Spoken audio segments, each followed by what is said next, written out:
have a cat on me because it's Friday. It's Friday. It's a cat-a-day. No, that's normally Saturdays, but I don't care. We're having a cat-a-day today. Hello! How are you all doing? Space Man! I can't hit that note properly, but yeah, it's a wonder that he's able to do it that many times, reproducible, and nail it. And it was nearly there, but I don't have the support for it nearly to do it, like, you know, the number of times he has to do it in a single song. But yes, thank you for the 100 bits there, Dan. Appreciate it. Angry Whiskers? Are you angry? Are you angry? No, just antsy. Antsy for some treats is what she is. That's what she is at the moment. Oh, hello. It's very talkative of you. Hello. Bestow some more wisdom. Oh, really? Well, let's put you there. Put you there. There we go. Absolutely. Welcome to Relativity. Hope you're doing well this Friday. So you're doing a literal pub quiz right now. Love it. I'm thankful for the fact that I can do a pub quiz without even being in a pub. Just doing the proxy of the pub from someone else. Thank you very much for doing the pub part of the quiz for me. Appreciate it. Hope you're enjoying your drink. Please let us know what your tipple of choice is this evening, and I'll be sure to possibly try it out at some point in the future. But yes, good evening. It is Relativity, a quiz from space. We haven't seen this for a while, and that is one of the points I'll be talking about later about the year in review. Yeah, Relativity, it's a great show. I never tire of hearing that opening theme because the music is so damn good. It's so good that they also use it on the BBC on the QI episodes as well. There's a clip on there. They use exactly that music for one of their segments on QI because it's Audio Network. They have a blanket license to use that music, and I purchased the music for this purpose. So just happened to be that. But yeah, it's a quiz from space. Lots of number guessing work is all you'll need this time round. So it's not a case of exactly knowing the answers, but if you can reckon you know the answer and have a good reckoning, then you're going to do well this evening. 2 games to play tonight. We've got the first one from Car the 7th, and our second pack this evening, hello Whiskers, our second pack this evening comes courtesy of JC Eurovision Fan. I believe it is their third pack of Relativity that we'll be playing tonight. So second from Car and third from JC Eurovision Fan. Some great packs tonight. If you would like to play, then you'll need a room code, and if you then enter, you'll get yourself a wonderful spaceship. The room code is, if it wants to actually behave, play Social Relativity V2. Yes, we definitely want to do that. It's a COQB. COQB. That is the room code to enter in. And as you see, yes, you get yourself a wonderful little spaceship as well in this wonderful world. So it is a very simple game. Really, all you need to worry about is guessing with numbers. In the first round, it is all done in Twitch chat. You can answer either in public chat or you can answer in Quizbot 3000's Whispers. Either or will work in this game. Generally, it's better to answer in Whispers, so it keeps your answers private, but I do appreciate those that are playing on mobile, how bloody awkward it is to get to a Whisper window while trying to watch the stream. So for those that are on mobile or on other versions of the app, as it were, then you can answer in public chat to make it a little easier for you, and it just deletes your answer once you do give your answer, that's all. So it's super simple quizzing tonight. First round is all about guessing with higher, lower, or equal. So we'll give you a statement to which there will be some number in it. Your job is to identify whether that number is correct. You say equal, or if you think it's a different one, then you can either say it's higher or lower than what it currently says. And if you're correct, you get doots. Then in the rest of the game, it is literally all about guessing with numbers. Hello there, AB Me, with a 19-month resub there. Double Twitch, baby, plus 1 extra subscription month. Bloody hell, Amy. Thank you very much for the 19-month resub. That's appreciated. Thank you very much for that. Hello, Samster. Hope you're doing well. Whiskers, you are being very, very naughty at the moment. Please calm down. Would you please? Thank you very much. Please calm down. Thank you. Otherwise, I'm going to have to close you out of the room, okay? No, 19, absolutely. Very, very, very frisky. But no. No, you've had your treats already. You've had your food already, Whiskers. You're not getting any more. No. No, simply not. No. If you're coming up here, you can stay in my lap. You can stay in your lap, stay in my lap. You're fine there. But just don't go jumping about everywhere. Thank you for the 100 bits. But consider this. More treats. She's already had more than enough. Haven't you? Haven't you? Yeah, absolutely. So yes, the rest of the game, it is all about guessing with numbers. So you just give me a numerical answer, and the closer that you are to the correct answer versus everybody else, then the more points you get. And at the end of the game, if you are in the top 6, then you go through to the special final round. We get lots and lots of potential extra doot. You earn a doot for every point you earn in this game anyway, so just answering in the main game will get you something for your trouble. Nom nom nom nom cat impression. She's not really much of a nom nom nom nom, to be honest. More of a, I don't know. Hey, was that accurate? Was that accurate? Yeah, it was, wasn't it? Welcome to the game, Web Yongzi. Not entirely sure how to pronounce that, but welcome. Do join in if you're interested in playing some wonderful quizzing here. It's a slightly different style of quiz, but yeah, everything I do here is all interactive on Twitch. If you've never seen my streams before, and if that entices you, then yeah, do give me a follow, and you'll be informed of when I'm next streaming. Generally, it's Wednesdays and Fridays around this time, 8 p.m. around this time in the UK. But there have been occasions in the past where I've also done really weird times as well, doing dev streams and things like that. Plus, there's also a wonderful community around as well that do streams around my streams as well. So we've got Royal Flush, who's chatting away in chat there. Streams on Tuesdays, Thursdays, and Saturdays. Topper also been chatting as well. Streams on Sundays. Fraser has just finished their first season. Normally streams on Mondays. So just everything happening in all of the days of the week. And in 1 week's time, there is a special event going on with our friends over in the States. It is the 24-hour game show marathon. It is finally coming back. It's been a few years in hiatus due to, things happening in the world. But next Saturday, I do believe, is when it all kicks off. And it's 24 hours of non-stop game show and quiz show content provided from Buzzer Bob and Corey. And I think Theory's going to be over there. I think possibly 8 Mickey's also going to be there as well. So it's going to be a bit of a meetup as well with various people around this circle of the community as well. And it's all going to be donating money for Child's Play as well. So if you're interested in that, then do give them a follow. I'm sure they're on Twitter and all sorts of information elsewhere as well. But yes, 24 hours, 24 different game shows in those 24 hours as well. Lots of content. I'm sure. Believe David Jay has been writing content for it, and a few other people over in the UK side of things have also been writing content for it, along with a lot of US friends as well. So, just all of the quiz happening very, very soon, and also in my absence in next week's stream, because I'm not streaming next Friday because I'm playing a gig. JB is going to be hosting a special UK time zone edition of Wheel After Dark on Friday.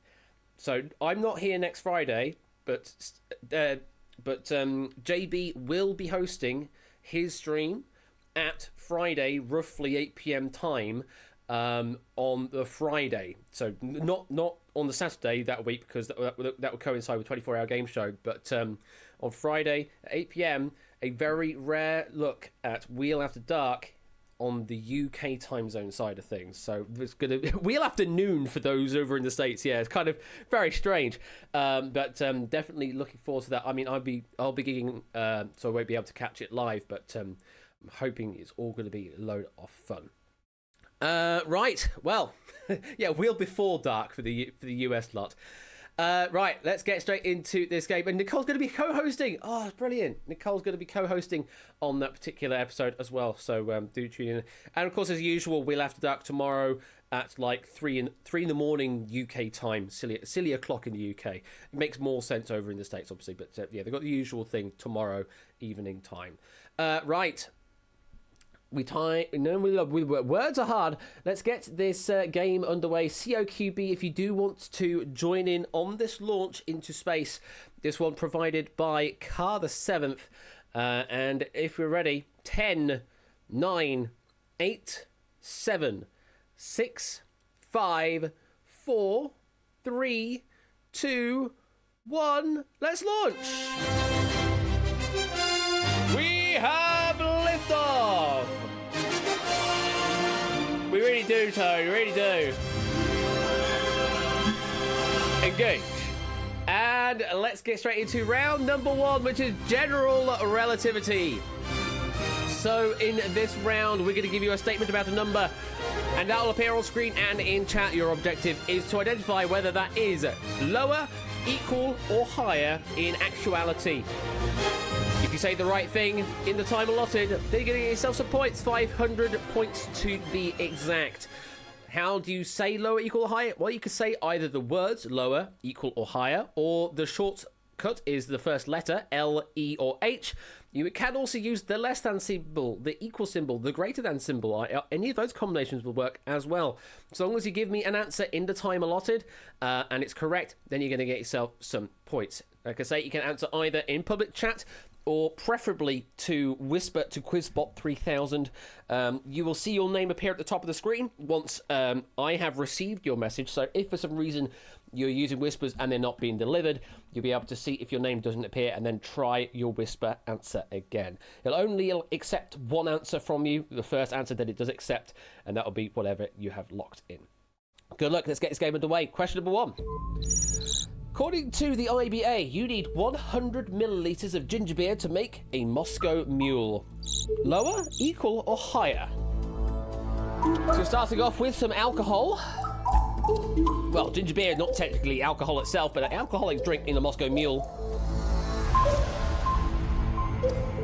Moscow Mule, of course, will be requiring some vodka and lime juice also added to this ginger beer to make the full cocktail.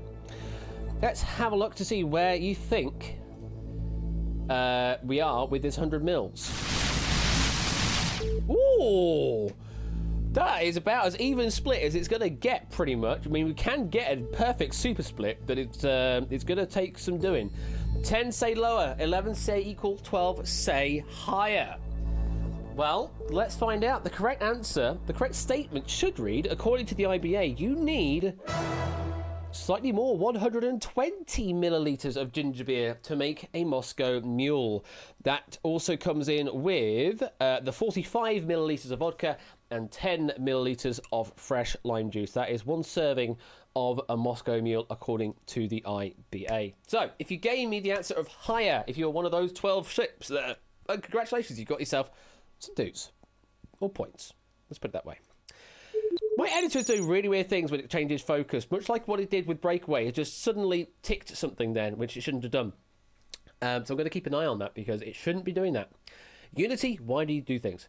Moving on to question number 2.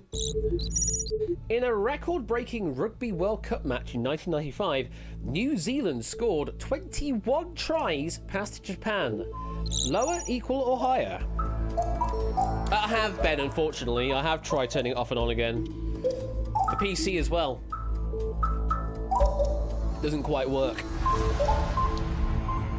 Okay, you've all answered. Let's find out where you've gone. Ooh, okay. So 7 believe that there were more than 21 tries scored against Japan. 17 believe that is the right number. And 10 believe there were fewer than 21 tries. So if you're not familiar with the sport of rugby, a try is equivalent to like an American football touchdown. I suppose that's the best way of describing it. It's not quite exactly the same, but you know, you get the gist of it. It's sort of the main scoring mechanism in the game of rugby. 21 tries is a hell of a lot in one particular game. Is it exact? It is exact. 21 tries past Japan was the answer we're looking for. A total of 145 versus 17 from Japan's side. They also scored 2 tries. But yeah, the final score line was New Zealand 145, Japan 17. Petition to allow fewer as an option because grammar. You know what? I think there has been on the list of things to do, and I've just not bothered adding it because I keep forgetting about it. But 17 of you did go the right answer there with equal, and you all gonna get 500 points. Whatever it is, I give you plenty of options. I give you many options to go for, like lower, less, E equal, G greater, H higher, and all the symbols. So, you know, you've got enough symbols and options to go for. Let's move on. Question 3. The mountain of Snaefell on the island of Man stands at 656 meters above sea level. Is that lower, equal, or higher?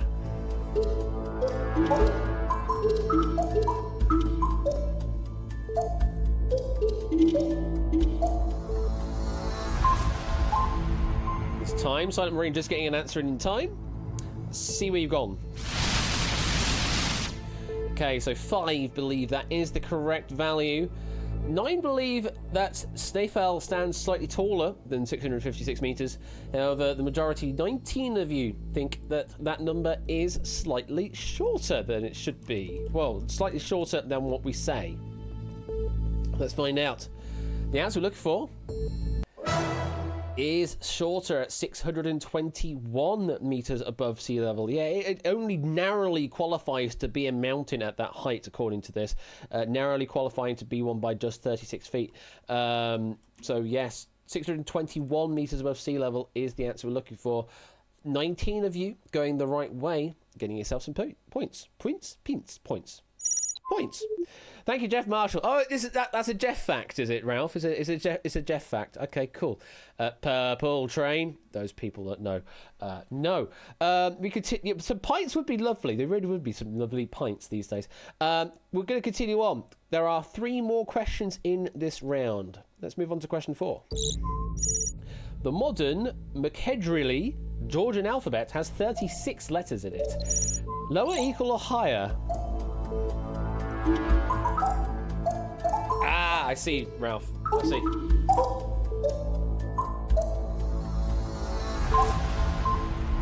That is time. Right. I didn't realise, but there's 3 writing systems in the Georgian alphabet, as it were. But yeah, the Makedrili or modern alphabet, that's the 3rd and most recent form. JB Henry is raiding at this time. What is going on? What have you been doing, JB?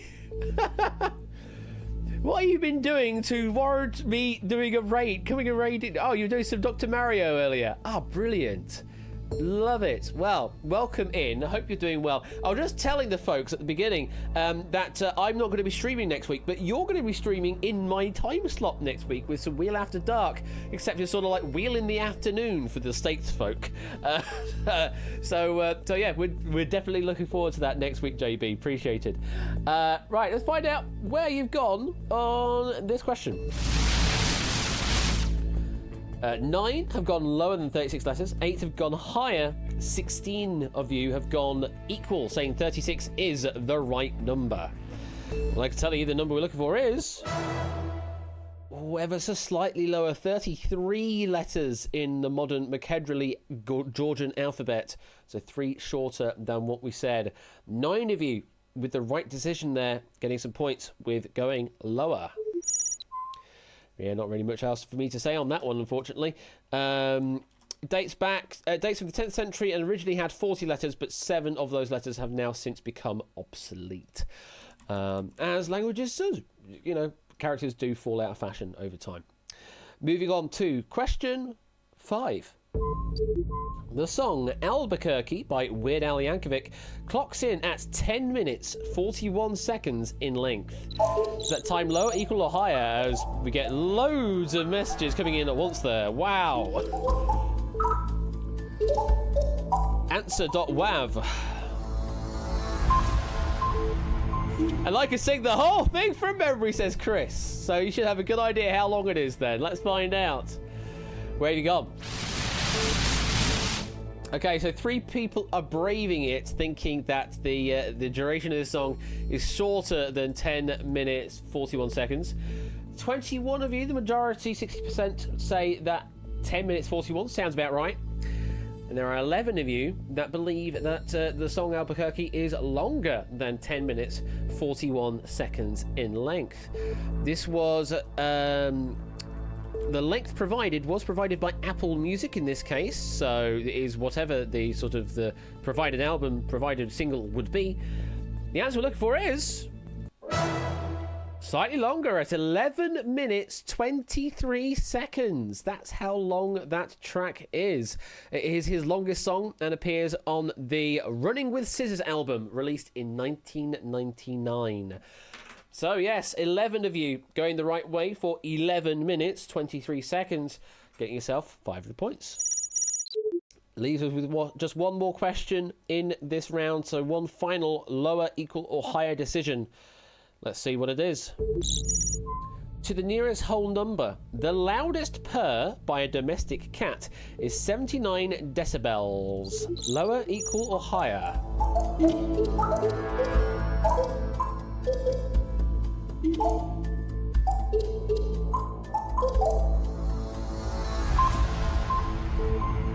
That is time. Let's see what you've gone for. Okay, so 17 of you, just over half of you, believe that 79 decibels is the right answer. 11 believe a purr is louder than 79 decibels, and 5 of you believe lower than 79 decibels.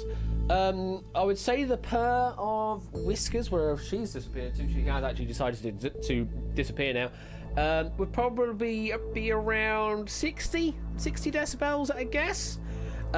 She certainly isn't stupidly loud, but the whole thing is that dBA, there's an established standard for exactly how loud that is, because it's from a certain distance. Now, you know, obviously, when you're nuzzling up to Whiskers or any cat, your cat of your choice, as it were, it's going to sound loud because you're right up next to them. But at this certain distance, it certainly doesn't sound as loud, and that's what this dBA business is all about. 79 dBA is what we're looking at here as our suggested number. What's the correct answer? It is lower. 68 dBA, in fact, is the volume. So it was lower. So yeah, only 5 of you going the right way on that final question. The cat's name was Merlin and was set in 2015. The record exactly as recorded was 67.8 dBA. We rounded up to the nearest decibel for the purposes of keeping it slightly simpler. But yeah, only 5 of you getting the right answer there. So only 5 of you getting 500 points on that final question. And in round number 1, let's have a look to see where you are. Well then, Ben, 5 of 6 in the first round puts you in an early lead. And then we have 4 players tied for second place, getting 4 of 6. Chris, Cycle Space, Jogging Chum and Ali Law getting 4 of 6 with 2,000 points. Then we've got Topper and Odd Garrett and Shapes and Hawthorne Bunny in then tied third place, or that looks like it's 6th place. Hello, Whiskers, with 1,500 points. Can we get a comparative purr, please, from you, Whiskers? Can we get a comparative purr? Come on.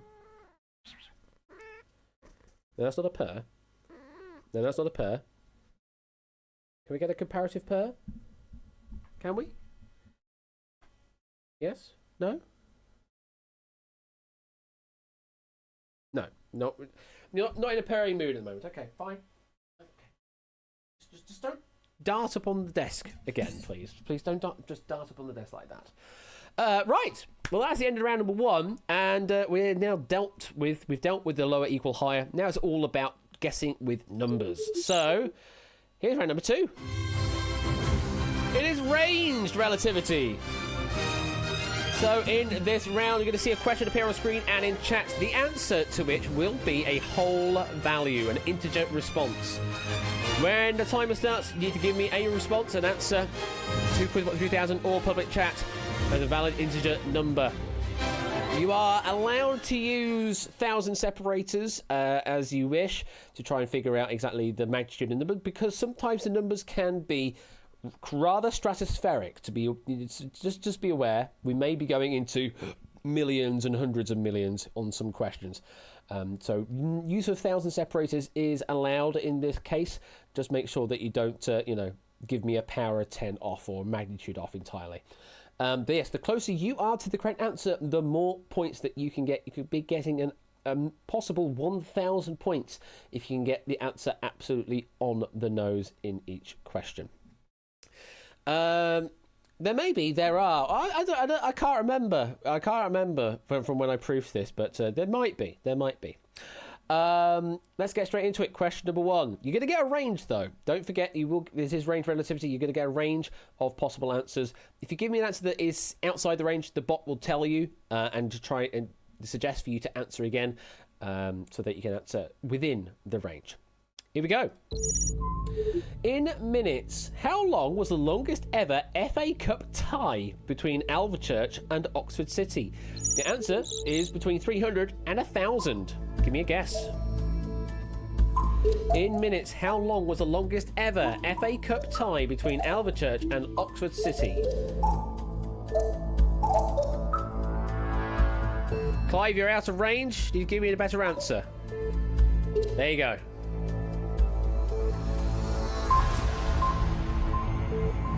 Yeah, one of your initial answers was 2,112, which is rather large. I will say that it's rather large. Right, let's put your answers on the slide.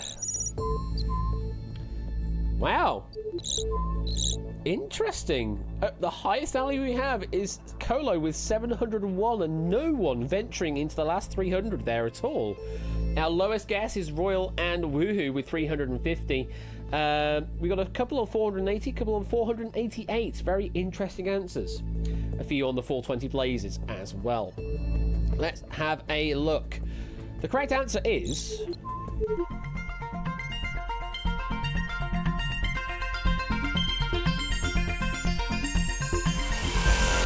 $660 is the answer we're looking for there. Oni and Cetra were equally close there. 968 points for their pretty close guess. Then it was Webb Yong, and then it was Clive with the next best guess there. So how long an average match feels? Burn. So this was in the 4th qualifying round in 1971, and this was across a total of 6 games. It was tied after 5 games, and in the sixth game actually broke the tie with a 1-0 result. Boo.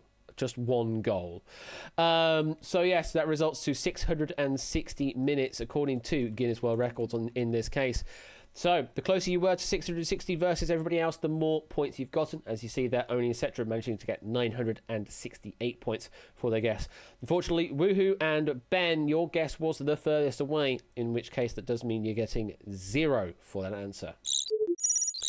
So now you see how it works. Have a think about this next question. Try and think where the answer lies. The closer you are, the more points you'll get. Question 2. How many days was the Blitz? A series of bombing runs on the UK by Germany during World War II. Answer, between 0 and 365 days.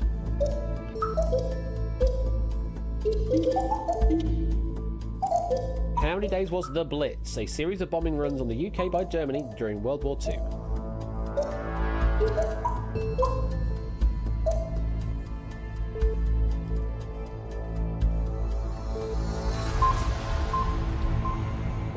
All right, let's have a look to see where you have all gone.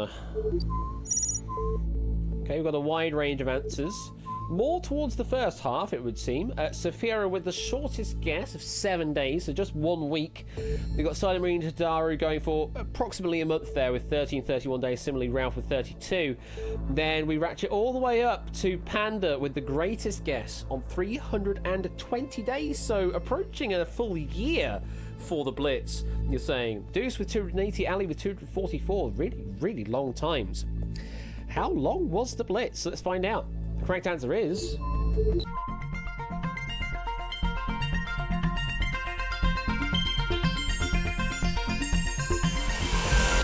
246. Ali, you were off by 2 days. Goodness me. What a great guess that was. Getting 992 points for that guess. Then it was Clive and Deuce. Next closest getting 858. And then Topper next closest getting 808 points. Congratulations. Down the other side, unfortunately, Saphira, your guess of 7 days, it was a little too short, I'm afraid. Meaning you are scoring nothing for that guess. So it wasn't really a blitz. No, blitz comes from the, what was it, the German for lightning or thunder or one of those things. Blitz, shortening of blitzkrieg, meaning lightning war. But yeah, it lasted a little longer than a week. So that was question 2. We're moving on to, where are we moving on to? Yes, we're moving on into the world of, what, Whiskers? Hello again. What? Hello? What? What? Hello? Can you please not be like that? Thank you. Going into the wonderful world of anime with this next question. Question number 3. How tall in meters was the colossal titan seen in the first episode of the anime Attack on Titan? It's between 0 and 250 meters.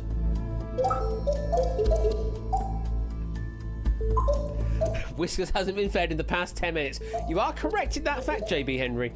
But she should be plenty full from the food she was given before the stream started. And the treats as well. Okay, that's time. So how are you on your Attack on Titan knowledge? Let's find out. Where have you guessed? Quite a wide spread of answers, must be said. Ali Law with the lowest guess is 24, then Saphira with 25. We have Puzzle Dan going for nice 69. We got some 120s. The highest guess we've got is Web Yongzi with 224 meters. That's very tall. But Titans, they are very tall. That's the whole bloody point. Let's find out. The correct answer is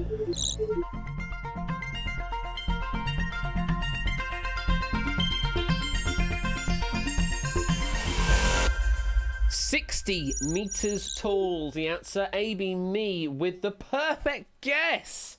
Well done, AB Me, getting 1,000 points for the perfect guess. Then it was Puzzle Dan, next closest with the nice guess, getting 945 points for that. Then Tadari with 939 points for the guess.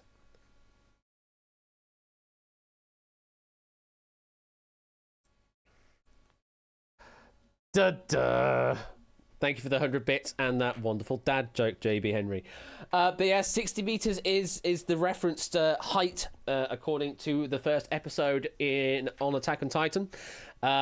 Even gaining the perfect guess. Well done. Unfortunately, Web Yongzi, your guess of 200 plus was a bit too large. It was the furthest away, meaning you are scoring nothing on that guess. Order. This isn't your stream, Ben. I have my buttons, you have your buttons. It's as simple as that.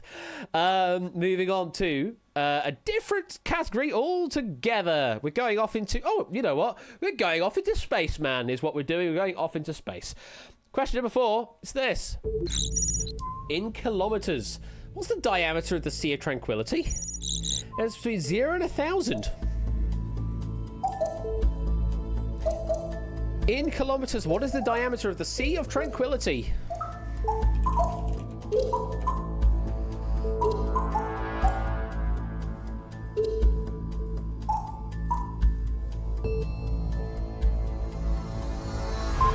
Or maybe I should say the Mare Tranquillitatis, the sort of the Latin term for Sea of Tranquility, seems to be what it's referred to more reliably on Wikipedia as that instead.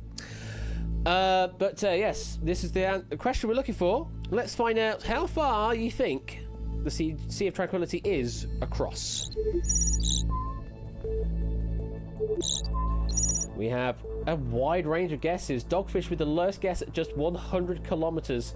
Then Shapes with 140. We got a 333 from Ali Law, 420 from Panda, 469 from Deuce, going all the way up to Danny Gambit's 870 kilometers. Goodness me. That is quite a wide sea of tranquility, that is. But are you right? Let's find out. The correct answer is...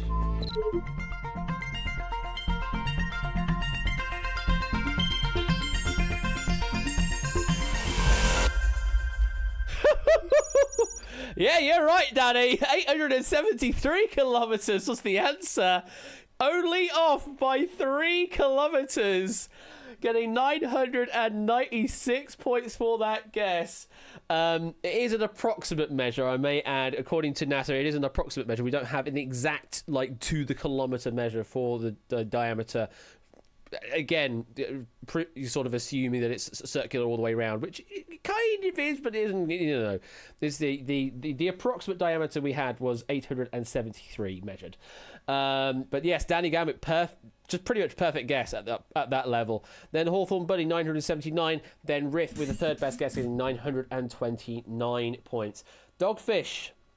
Your guess was the furthest away, I'm afraid. It was a little too short, meaning you're getting 0 points for that guess. Did you know that the Sea of Tranquility is on the moon? The moon, fam, which is in... space. That's what it is. It's in space, it is. Yeah, the fucking moon it is. Yeah. I have no idea what this accent is, but I'm going to roll with it. And now I'm not. I suppose it sort of was Ringo-ish, wasn't it? I don't know what it was, but we are going to move on very swiftly to our final question in this round. Your final question is this. To the nearest minute, what is the total time to watch all the silly symphonies made by Walt Disney from 1929 to 1939? Answer between 200 and 2000.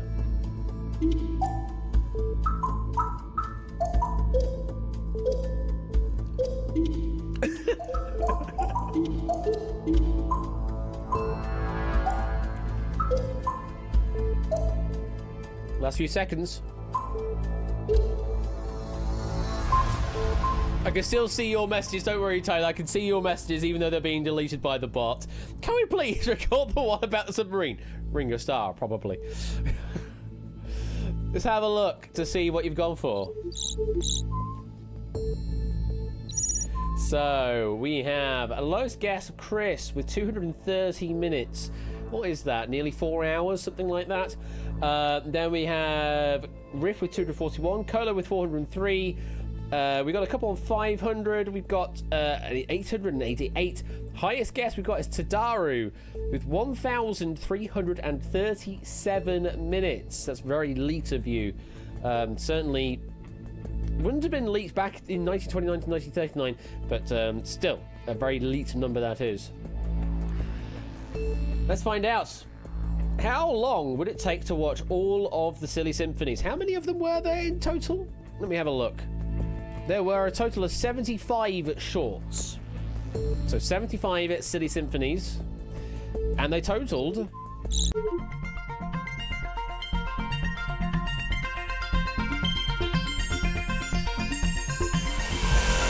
572 minutes in total. Danny Gambit, again, what a wonderful guess that is. Just off by a few minutes.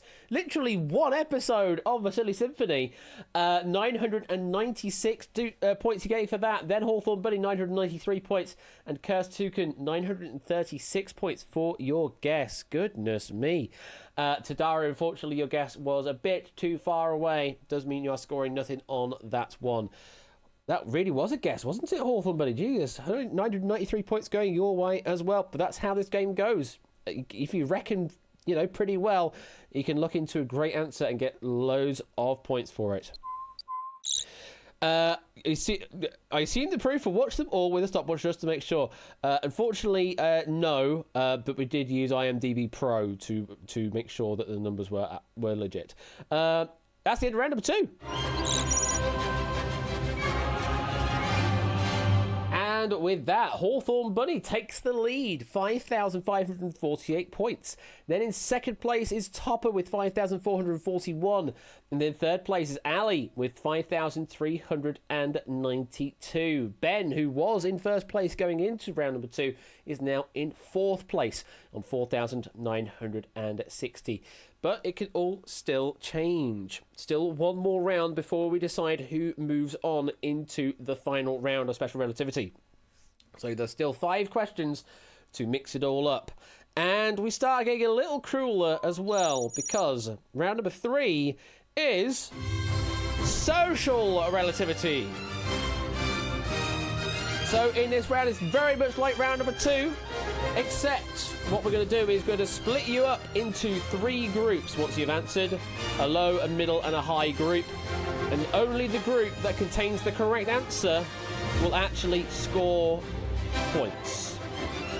A minimum of 500 for being in the right group. You can get up to a maximum of 1,500 if you can get the answer right on the nose. But if you're not in the scoring group, then nothing is what you will receive. So you do have to be aware that only a third of you, essentially, roughly speaking, will be scoring on each of these questions in this round. Okay, if you're all ready, let's move on into this round. And this is a doozy of a question. Get your digits ready in this one. Your question is, in February of 2022, a charity auction of 200 pairs of Virgil Abloh trainers raised how much money in US dollars? Answer between $3 million and $30 million. Make sure you get your number of zeros right.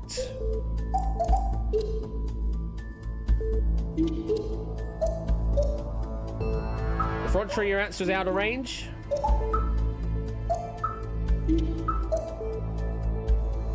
It was out of range again. Did you give me an answer in time that was in range?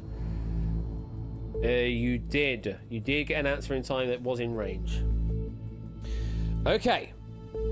Let's have a look to see where you've all gone. Well, there is a wide spectrum of answers. The lowest we've got is Zuizgon and Hawthorne Bunny with $6 million US dollars. Riff going with all the 6s. We've got Star and Silent Marine on 10 million, a couple on 15 million, 2 on 20 million, and 22 million from BC. Highest guess we've got is Ralph, the Lupine 1, 29 million. Now, let's split you up into your groups. So that is where you all stand. The blue group is anything from 3 million up to 12.75 million. Green is from there up to 19,992,400. Really even division, I know. And then the red group is from that all the way up to 30 million US dollars. Only the scoring zone that contains the correct answer will actually get their points. Let's find out. The correct answer is...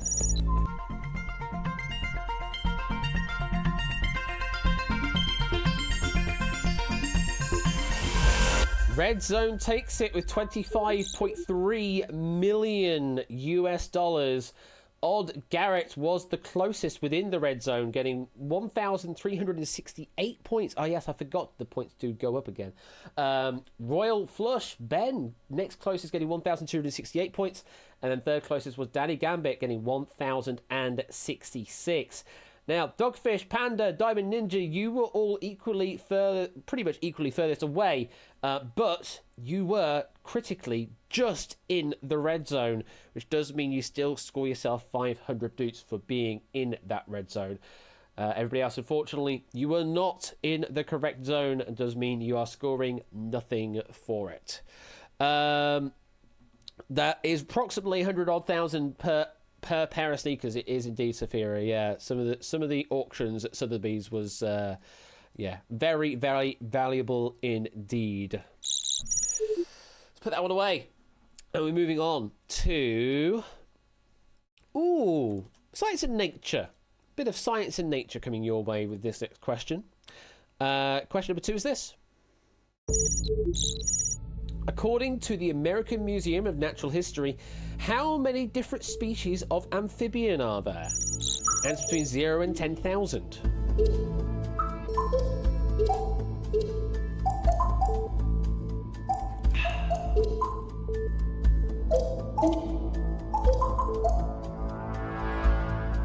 According to the American Museum of Natural History, how many different species of amphibian are there? Wow, I stuttered 3 times there. Riff just getting an answer in time. Let's see where you've all answered. Quite widespread again. Clive with the smallest guess of 150. Then Woohoo with 756. Then we're jumping up a bit. Midpoint, we've got 3 people going with 5,000. We've got 3 going for double nice, 6969. Highest guess we've got is Chris with 8,200. Now let's put you into your 3s, your thirdings, your ridings. So blue zone is anything from 0 up to 3,550. Blue zone from there up to 5,472. And then the red zone from there all the way up to the big 10,000. The answer that we are looking for on this question is...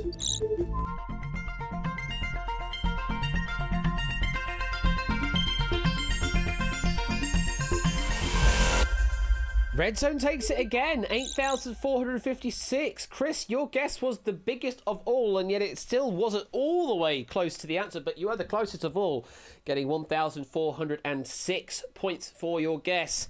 Then it was Kurstukin second closest, getting 1,170, and DMC third closest with 1,117 points for that guess.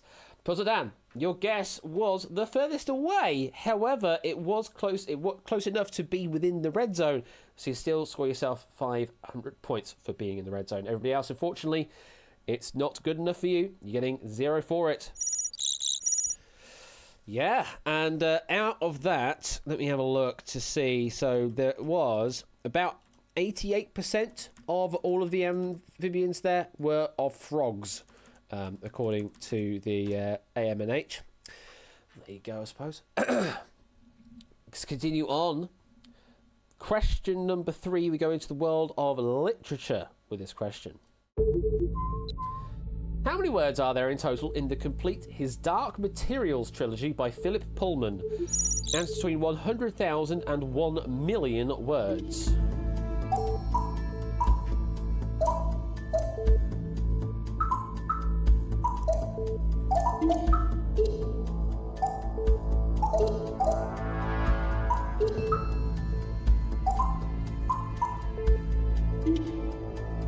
Last few seconds.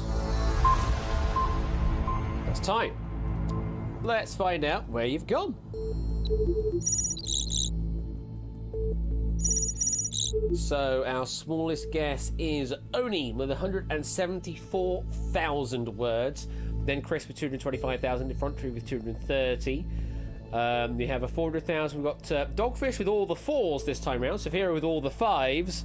Woohoo on 600,000. We have 2 people with a very curious answer of 876,543. They've gone with the counting digits backwards, and they've both gone for it. Tyson's gone for 583964, a weird combination there as well. Just spamming numbers, I'm guessing, maybe? Anyway, let's split you up into your thirds. It's a big red zone again. Just saying, it's a big red zone again. Blue zone is from 100,000 up to 325,862.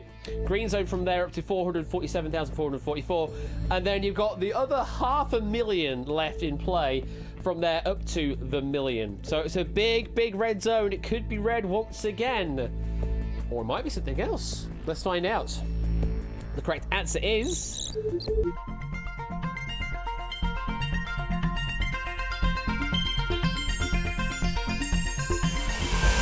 slap bang in the middle of the green zone this time round. Danny Gambit with a guess really damn close once again. The answer we're looking for is 390,575 words.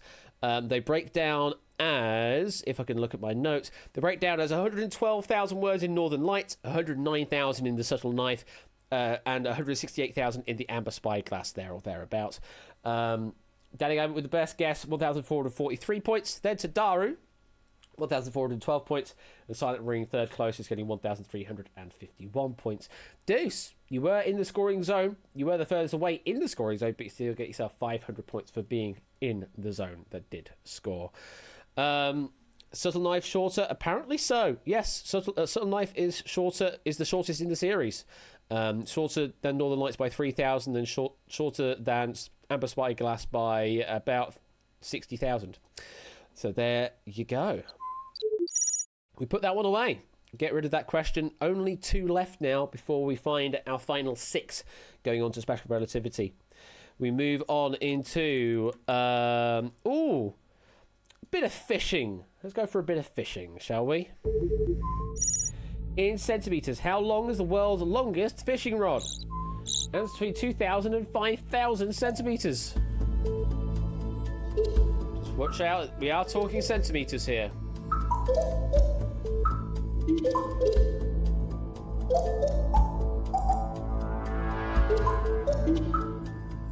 Sphera, answer out of range. Ali, answer out of range. Zwiz, answer out of range. Panda, answer out of range. Oh my god. They did say, watch out, we are talking about centimetres here. Wonder if people are trying to answer thinking meters and missing off the extra 2 zeros. Well, let's see where you've gone. So we have guesses from Ali Law with 2,100 centimetres or 21 metres. We have 4 of you have gone for 2,500, 25 metres in length. Highest guess we've got is Clive going for the full whack, the full 50 metres. Let's find out your thirds. Well, Clive knows his thirds, certainly.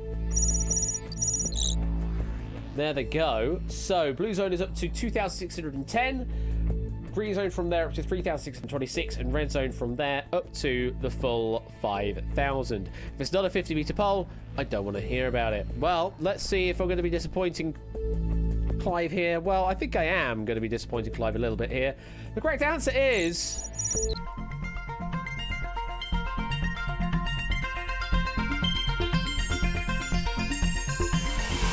the blue zone takes it. 2,245 centimetres in length. 22 metres and 45 centimetres is the full length of this fishing rod, which was set by someone in Switzerland. It was made and measured in Switzerland in June of 2011. So blue is the correct word here. Yeah, very much so. Danny Gambit with the best guess there. 1,361 points for your guess. Then it was Riff, 1,191. And then Ali Law third best, 1,052. Ben, your guess was in the right zone. You were the furthest away, but you were in the right zone. So points you still will receive. I'd rather not, JB. I'd rather not. But thank you for the 100 bits. And again, another dad joke.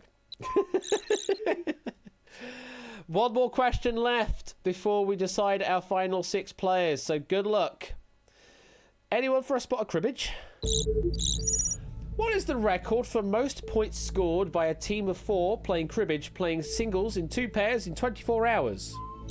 Answer between 0 and 250,000. These are words. These are very much words.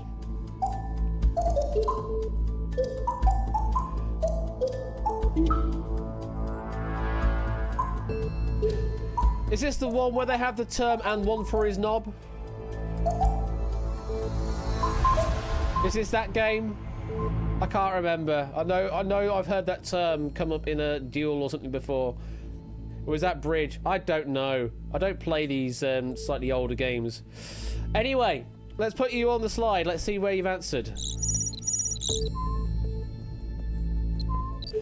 So, Clive has just gone for 12 points. Also, not dealing with cribbage. Then is a bit of a jump. Next to highest guess is Ali with 6,900. And then another big jump again. Highest guess we've got is Colo with 244,442 points. It's a lot of points. I have no idea if that means anything in the world of cribbage or not.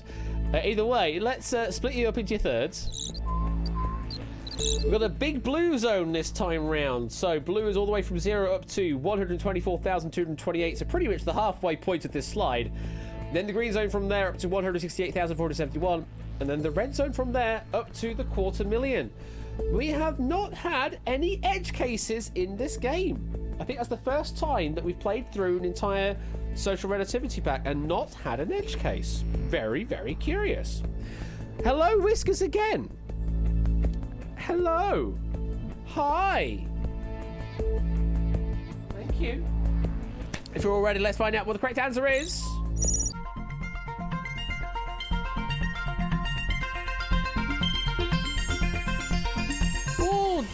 Green zone just about getting it. 139,454 points was the correct answer to go for. DMC with the best guess, getting very close to the correct answer.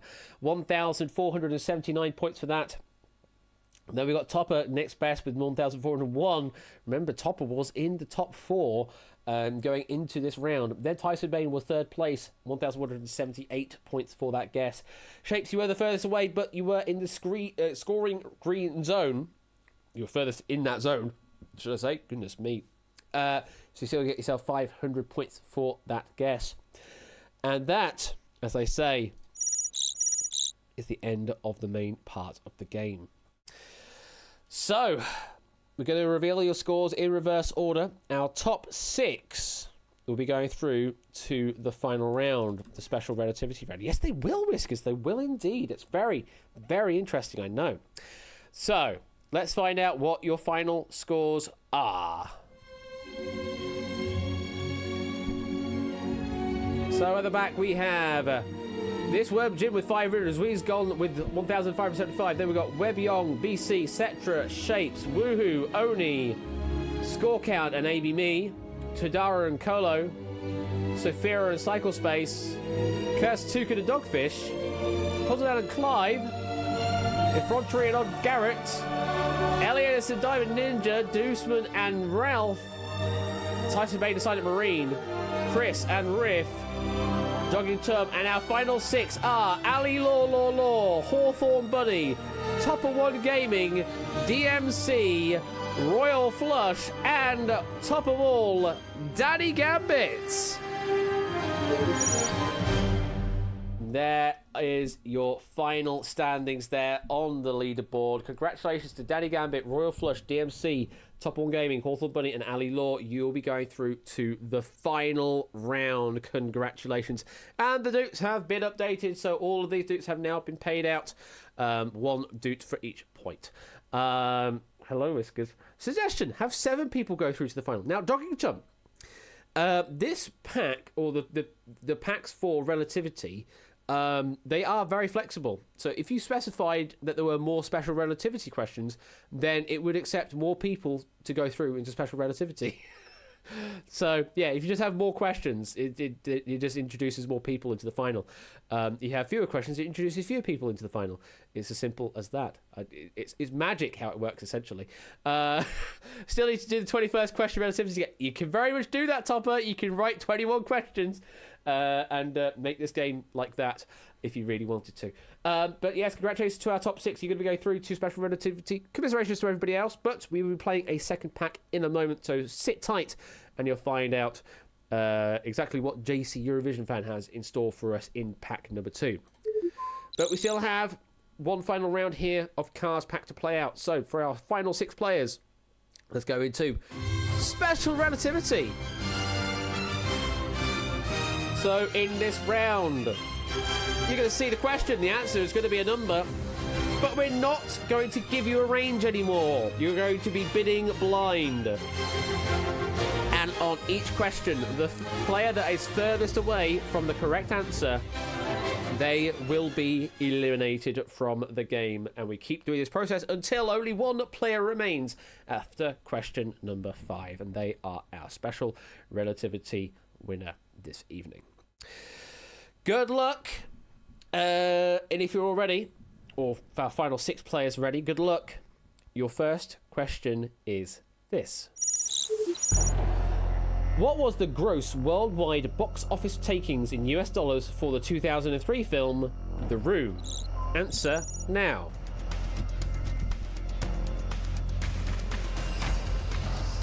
Whiskers. Danny's in, DMC is in, Ali is in, Hawthorne Bunny is in, Topper is in, and Ben is in. All of our finalists are in. Oh, hi, Mark. So all of our finalists have got an answer in. So let's reveal your answers in the order that you locked in. First player that locked in was Danny Gambit with a straight up 2 million. Second player was DMC with 4 million, doubling that answer. So you take the upper and lower limits for now. Third answer was Ali, then quadrupled DMC's total with 16 million. So that does mean DMC, you're guaranteed safe through to the next question. Next answer is Hawthorne, who's doing lots more multiplication, going up to 80 million. Does mean, Ali, you're now safe from elimination. Next answer was Topper with a division on Danny Gambit's side. 1, 2, 3, 4, 5, 6. Danny, you're now safe through to the next question. Topper takes the lower limit. And the final answer that came through was Ben's. We went with 4 million. We've seen that before. It's within range. You're safe through to the next question. So that does mean our extremities on this question are Toppers 1, 2, 3, 4, 5, 6, and Hawthorne Bunnies 80 million. Let's put that on the slide. And the division point there between the two answers is 40,061,728 US dollars. If it is below that, Topper, you're safe through to the next question. If it's above that, Hawthorne Bunny, you are safe through to the next question. The correct answer is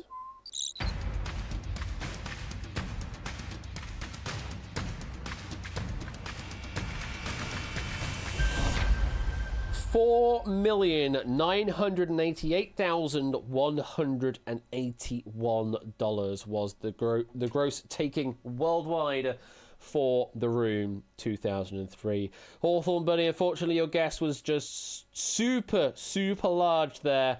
Does mean we've got to say goodbye, but you take away the 6th place prize, which, if my memory serves me, should be a 10,000 dupe prize. Yes, it is a 10,000 dupe prize for taking 6th place. Congratulations. Topper, your guess, it was the lowest of all the guesses that came through, but it was close enough in this case to keep you in the game, and you move on to the next question. We had 2 players that gave an answer of 4 million, didn't they? Both of those were very, very good guesses indeed, considering the answer there was 4,988,181. Some very good guesstimations there from our finalists. But what do you expect? They are our finalists this evening. They should be good guesses. However, how good is their guessing going to be when we go into the world of science? Your question is, what is the density of mercury in kilograms per cubic meter? Good luck.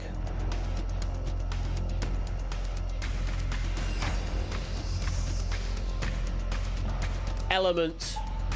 Elements, not planet.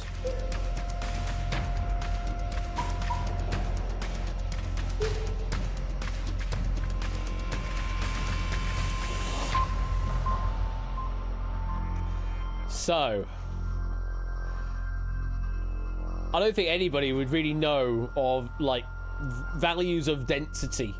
Like, values of temperature, you can sort of reckon that kind of stuff. And measurements of distance, you can sort of measure that. You can sort of figure that out.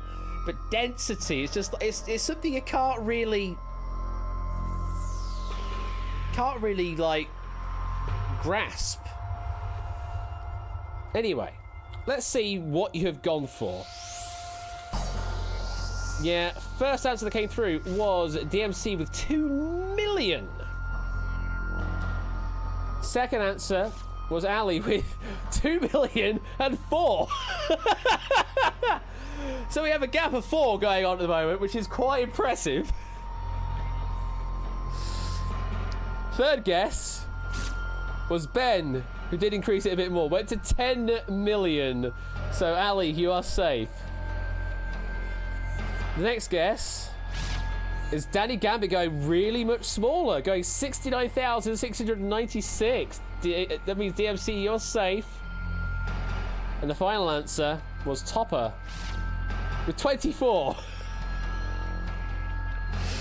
So we have a very interesting gap here from 24 up to 10 million. And there's the division point. So if it's 5,012 below that, if it's below 5,012, Topper, you are through to the next question. If it is above 5,012, Ben, you are through to the next question. This is host v host, it really is. What is the density of mercury? As in the element. The correct answer is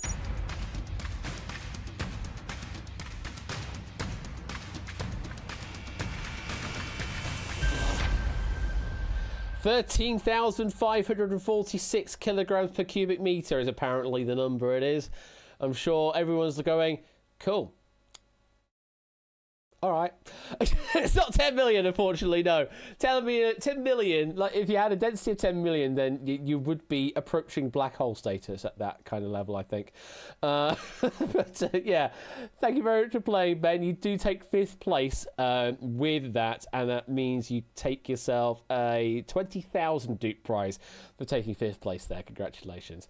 Topper, your guess 24. It is rather small. However, it was one of the closest answers, in fact, that we actually had amongst all the answers that came through. So you're through to the next question. 4 players. Sorry, mark the mic there. 4 players left in. Let's find out if this is a better question for you all. 4 becomes 3 on this question.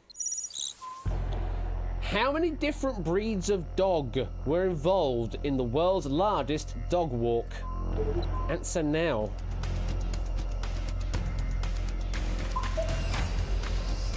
Ali and Danny are in. DMC's in. And Topper is in. Everybody's in already. Ben says 5.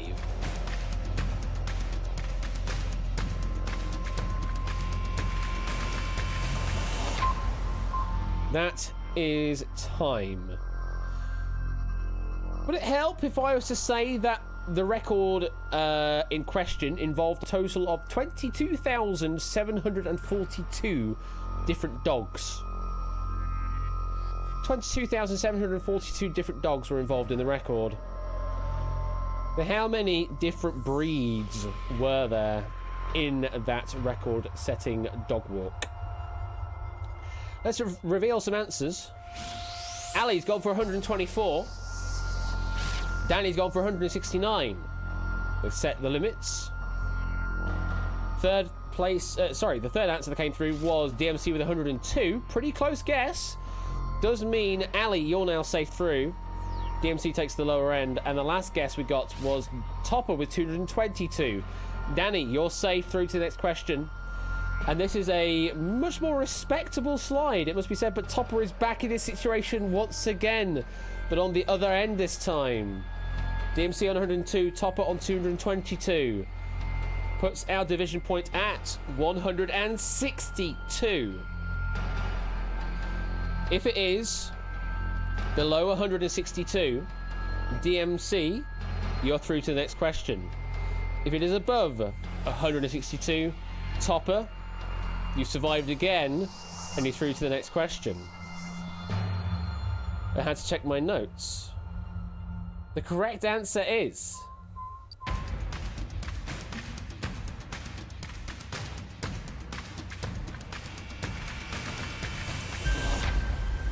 182. DMC, unfortunately, your guess was too far away, and we have to say goodbye. Topper, you survive once again. You do manage to get yourself through to the next question. DMC, unfortunately, we're going to say goodbye. 35,000 Dukes, though, is your departure prize there for claiming 4th place. And Topper, you keep on doing it. You keep on doing it. You're still in this game. Moving on into the penultimate question of the game. 3 players left in. Only 2 can survive this question, though.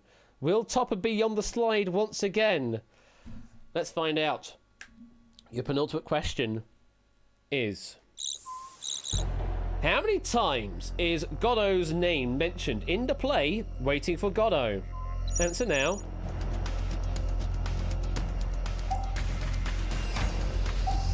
Topper is in, Danny is in, and Ali is in.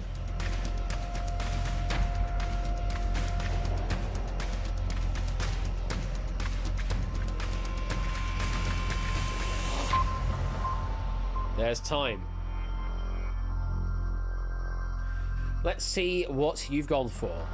The first answer that came through was Topper with 159. The second answer was Danny with 12. That's not many Godos, must be said. Now, if Ali's answer is between 12 and 159, then Topper is back on the slide again. Ali, what did you go for? Ah, you went bigger. Went with 274. Topper, you can breathe a sigh of relief this time round. You are through to the final question. However, Danny Gambit and Ali, you aren't quite there just yet. You are on the slide to decide your fate. The division point is set at 143. Below that, Danny, you're through to the final question. Above that, Ali, you're through to the final question. It is split up into 2 acts. And the correct answer is...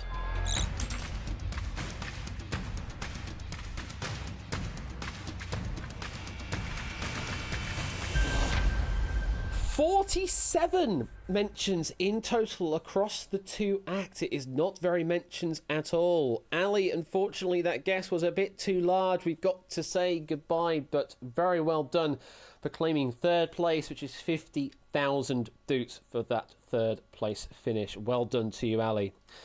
Danny, your guess was pretty good there. Keeps you in for the final question. And it's Danny Gambit versus Topper One Gaming. Now, Topper, you can't avoid the slide this time around. There are only 2 people left. So, you are going to be on the slide whether you like it or not on this final question. Good luck to you too. And your final question is this. As of May 2022, what is the current standard FIDE rating of chess player Magnus Carlsen? Answer now.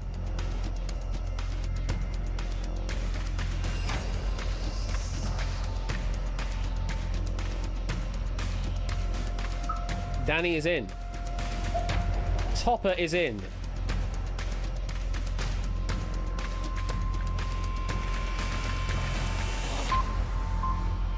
And that is time. Ali would have gone with 2,156. Topper doesn't know how it's scaled. Oh no. What's a FIDE rating? So, FIDE rating is sort of like an ELO rating. The higher you are, the better you are, essentially. But it's sort of designed in such a way that there's always sort of a virtual cap that you can't ever break. Chris says he's going for 2,800 now, or is it 2,900? Ben says, is it north of 4,000? Theory Game says, thinks he's in the 2,800s. Topper says, well, let's reveal some answers. The first one that came through was Danny Gambit. And Danny went with 2,106. Well, the cap is theoretical, essentially. The maths makes sure that you can't go past it. At least that's how it works in sort of an ELO system. Is the math says it's just practically impossible to get beyond a certain point. There is a limit to it. Topper, what was your guess? 100. That is a very small number. Were you thinking possibly seeding in the world? Which would make sense in that sense because Magnus Carlsen is one of the best in the world at chess. Let's have a look and put you on the dividing line. So, our division point is 1,103. Below that, Topper, you are our winner. Above that, Danny, you are our winner. For all the marbles, the correct answer is...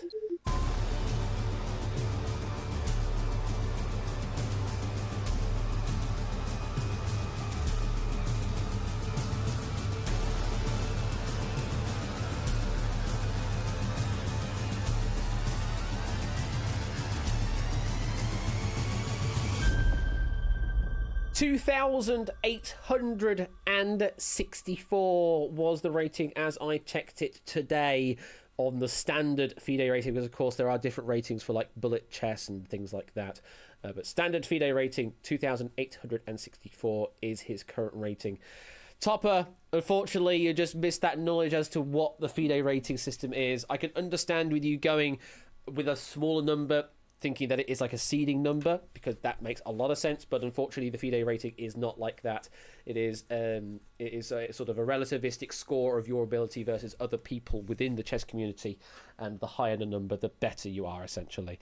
So unfortunately just went the wrong way on the scale there, but you take second place, which is 75,000 doots. Danny Gambit, your guess of 2,106 was close enough to carry you through, and that does mean you are the winner!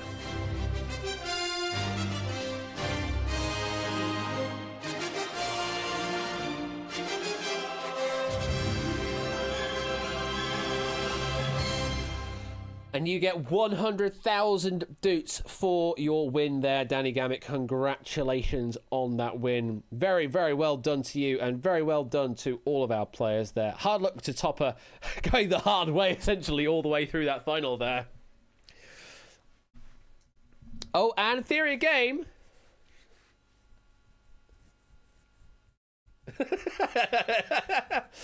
The answer we're looking for is 27 months. That is triplets. Those are triplets, Mr. Theory again. Thank you very much for your triplets sub. That is immense support, good sir. Thank you very much for that. Hope you are doing well. And yeah, well, that is relativity. That's how it goes. Thank you, Car, for that pack there, with some very different topics, must be said, all the way. And yeah, it's not quite the void. It's not quite the void, Ben, because there are some stars, but it's very difficult to see due to compression. That was a text-to-speechless noise. That meant, oh, Theory, with a £15.84 donation, probably equivalent to $20, if my quick maths is to be believed. Thank you for the $20 donation on top of your subscription as well. That's very, very, very generous of you, Curtis. Thank you very much for that. Just big hearts to you, sir. Right, well, that was one pack. We have another pack to play out. So, if that's whetted your appetite for a bit more relativity action, then let's get this going. Let's load up JC Eurovision's third pack. Press the play button. And we've got to roll titles again, don't we? So, let's make that happen.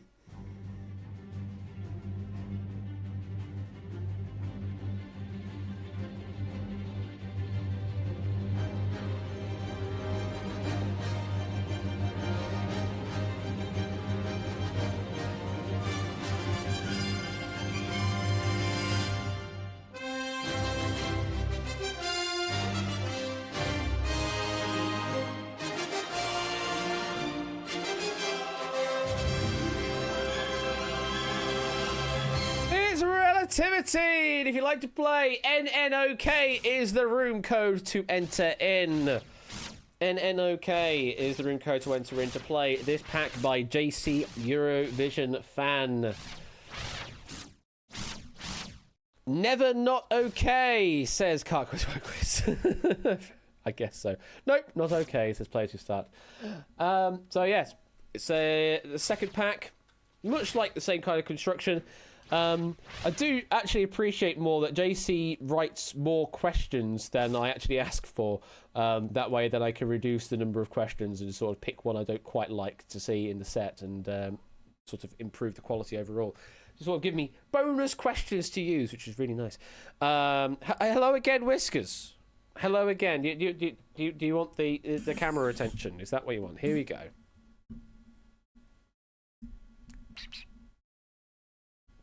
Come on.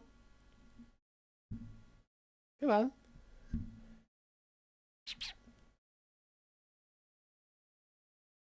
You're planning world domination, aren't you, Whiskers? Aren't you?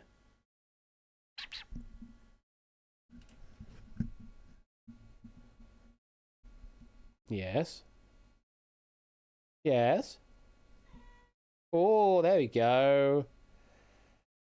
Yeah, there we go. What does she have on her rider? It's a good question, that. Well, she obviously has the Dreamies, and then she has the Dreamies, and then she has the Dreamies, and then she has, as good as it looks, Whiskers as well, because you know she has like all the classy bird tastes apparently, much like myself, Ben. No, she doesn't have the blue M&Ms, I'm afraid. No, she doesn't quite like the taste of chocolate, do you? No, it's not good for you, is it? She's already achieved world domination. That's fair. That's fair. Hello, Whiskers.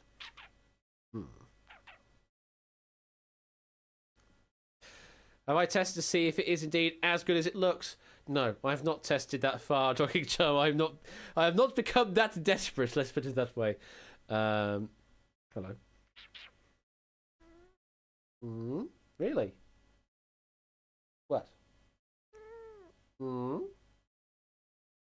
Stretch goal next 5 request? No, Clive.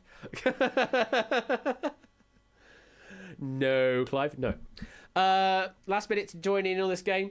And then we will launch off into hyperspace. Do you want to say anything else, Whiskers, before I place you back down? What? What? What? Oh.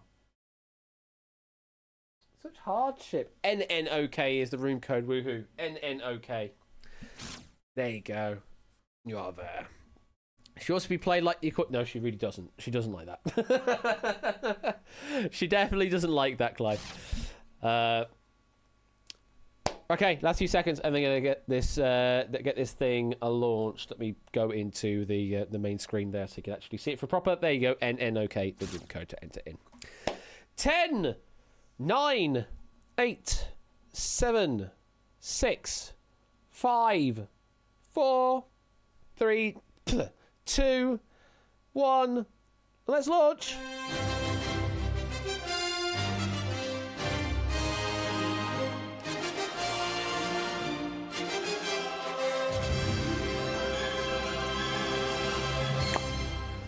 And let's play round 1. It is general relativity. You've seen how this works earlier. Lower, equal, or higher, that's what you need to determine for each of these statements. We're going to give you a number inside of a statement. You need to tell me if it is lower, equal, or higher. You do so by saying lower, equal, or higher. Really, it's as simple as that. Or less. Or you can say L, or E, or H, or G for greater, or the less than symbol, or the equal symbol, or the greater than symbol. There's lots of options to go for, but not fewer, I'm afraid. I haven't done that one yet, apparently. So that's what you need to do. Tell me whether the number in the statement should be lower, equal, or higher. If you're correct, you get doots, or points, or 500 of them. Good luck. Here's your first question. The Burger King Whopper was introduced 7 years before the McDonald's Big Mac. Is that year gap lower, equal, or higher? No, they don't, Lingo.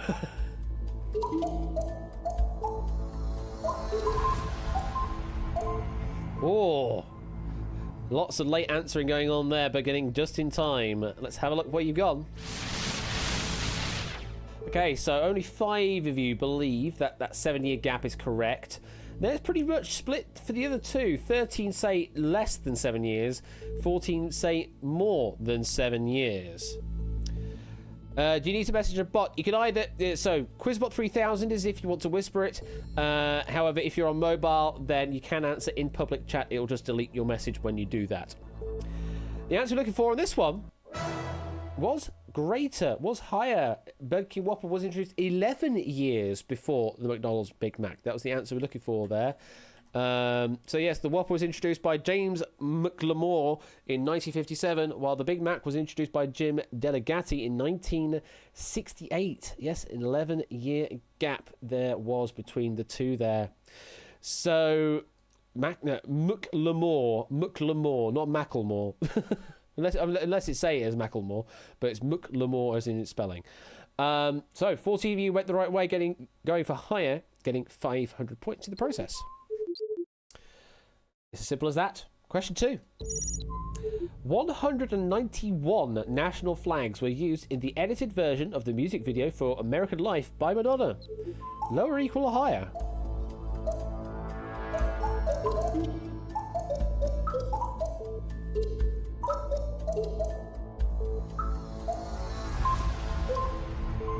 That is time.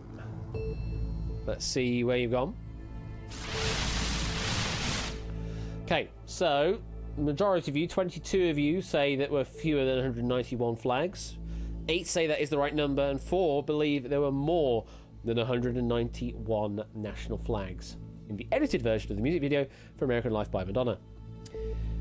The answer we're looking for here was indeed lower, 164, and some of them include Sweden, Lesotho, Palestine, Estonia, Sudan, Luxembourg, Bangladesh, Nigeria, Egypt, Ghana, Singapore, and finally listed was the United States as well. Those are all of the flags, or some of the flags that I've mentioned, but it's 164 of them in total.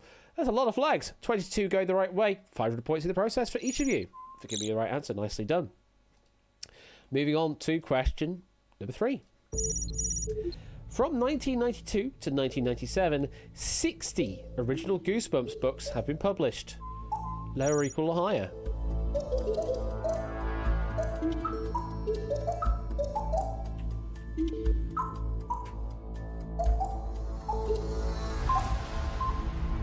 This is really difficult. I've just noticed that name.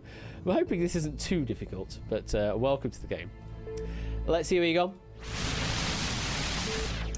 Right, so 4 of you believe that number should be smaller than 60. 12 of you think the number is greater than 60. And 18 of you believe 60. That's about the right number. Well, I can tell you the correct answer we're looking for is... slightly higher. 62, I'm afraid, is the answer we're looking for there, according to JC, Eurovision fan. Yes, 62 original Goosebumps books have been published. The 60 is a good reckon, but unfortunately, yeah, just shy, I'm afraid, and 12 of you going the right way, getting the 500 points for the correct answer there.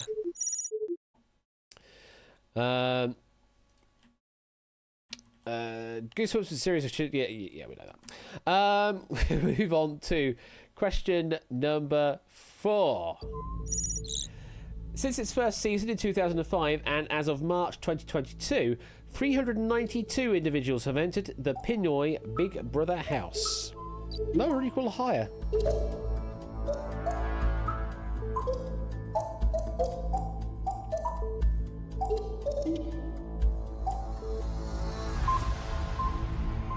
That is time. Bit of Big Brother colony. You don't normally get that around here. Let's have a look to see where you've gone.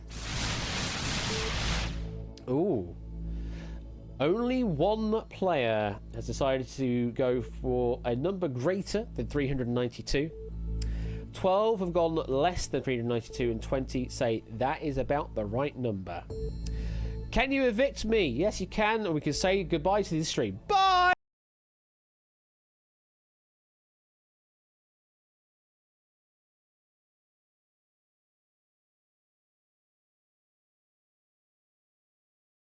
And that's about long enough for the joke to last. Welcome back. The answer we're looking for here is 20. Yeah, sorry, equal. 392 was the correct answer. 20 of you going the right way, getting 500 points in the process. Any further information on that? No further information on that one at all. But equal was the correct answer. Getting some points in the process. Hello there, Mr. Toad Boy. I hope you're doing well. I hope you are doing well. Let's move on. Question 5. Oh, Big Mac stuff again. According to the Big Mac Index in January 2022, the Philippine peso is 50.5% undervalued against the British pound. Lower, equal, or higher? Yeah, I know it was, Toad.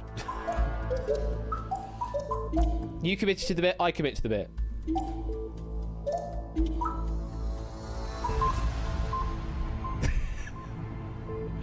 Let's see where you've gone on this one. Okay, 4 of you believe that is the right percentage. 12 believe that the percentage is lower than 50.5%. 18 believe higher than 50.5%.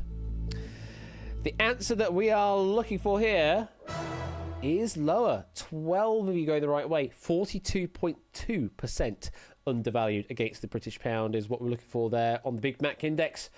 12 of you go the right way, getting 500 points. Nicely done. Whoa, that was quick. I'm hoping that the next question is going to come up properly because I've just hit the continue button twice very quickly. So we'll see what happens because I don't know what's going to happen right now. I tapped the continue button too many times just then. Is it going to show a question? Let's find out. Oh, good it is. 29 states have at least one school participating in the 2022 NCAA Division I men's basketball tournament. Lower, equal, or higher?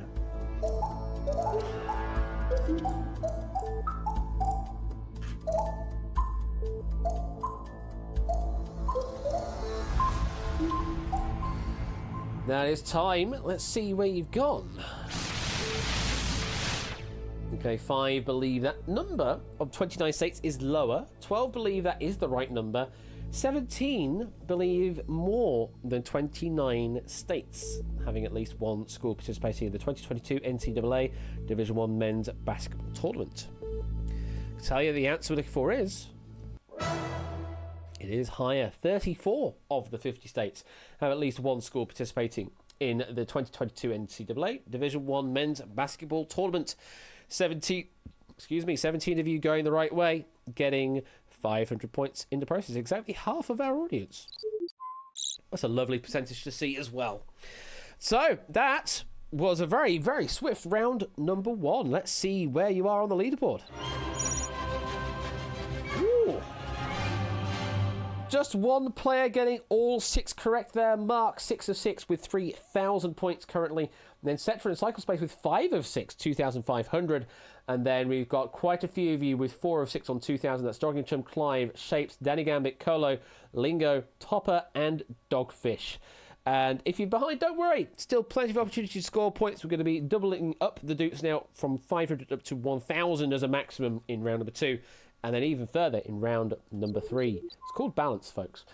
Round number 2 is range relativity. So now we give up the lower, equal, or higher. And now we ask for you to give me a number.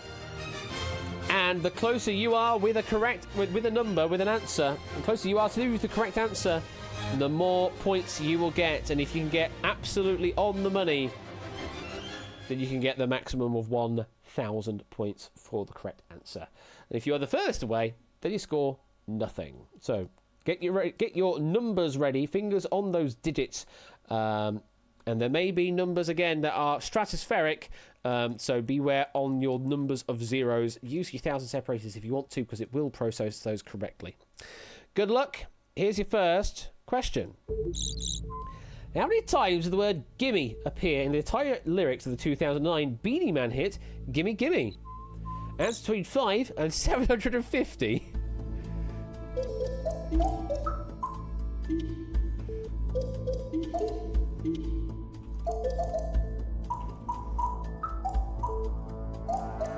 See if I can get a little snippet of it and not get DMCA'd. So this is not ABBA. Just for those thinking about it might be ABBA. It's not ABBA. It's very, very much not ABBA. Let's see where you've gone. So we have guesses as low as 30 from Not a Cat, 64 with Lingo.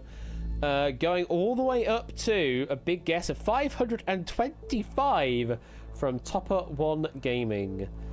Well, let's find out what the correct answer is. Yeah, you're on the edge again, Topper. 301 was the answer we're looking for. Colo, you're off by just 3. Getting yourself 989 points in the process. Then ABME, second closest, getting 959 points. And then a midget on the internet with third closest, 904. So here is a snippet of Gimme, Gimme, Gimme. There you go. There's your snippet of Gimme, Gimme, Gimme. So, Not a Cat, unfortunately, your guess was too far away. We do have to say that you're getting 0 points on that one. But, Colo, what a guess that was. You missed 3 in the last versus select. Yeah, unfortunately, you did. But, yeah, that was... Yeah, we're going to stop there. Moving on. So let's talk about golf, says ABB. Maybe. Moving on to something completely different. How many pounds of ink were used in the complete run for the entire second edition of the Oxford English Dictionary? Answer between 1,000 and 10,000 pounds.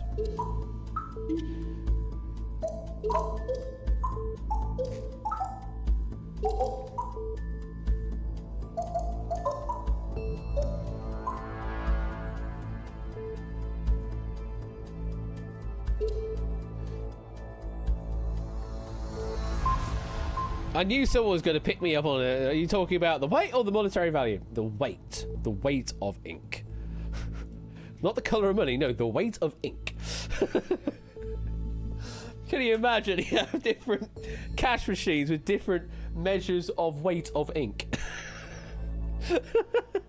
You can still do coloured ink that way as well. Anyway, it's an incredible question. It really is. Let's see where you played. So we have our smallest guess being Ralph on £2,000. Then 2006 from Shapes, 2569 from a couple of players there. Don't forget up though. We have our highest guess of Clive. Not wanting to go over 9,000, no. Just stick on 9,000, that's absolutely fine. And we do have 2 with the double nice of 69. The answer we're looking for here is...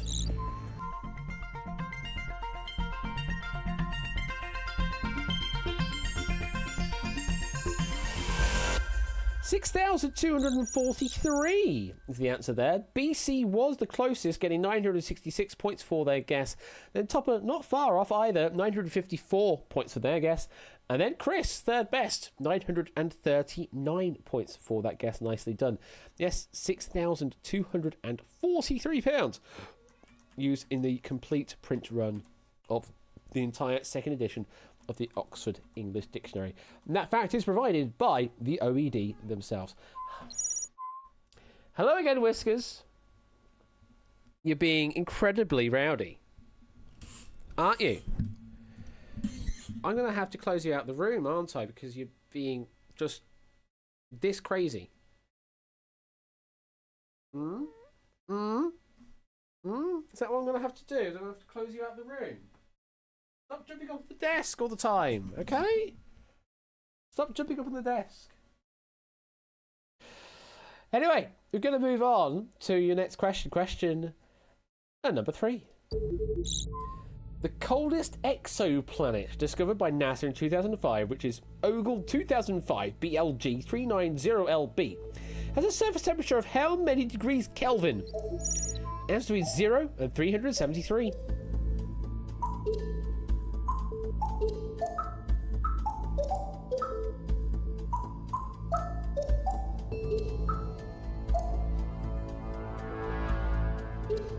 Last few seconds to get an answer in.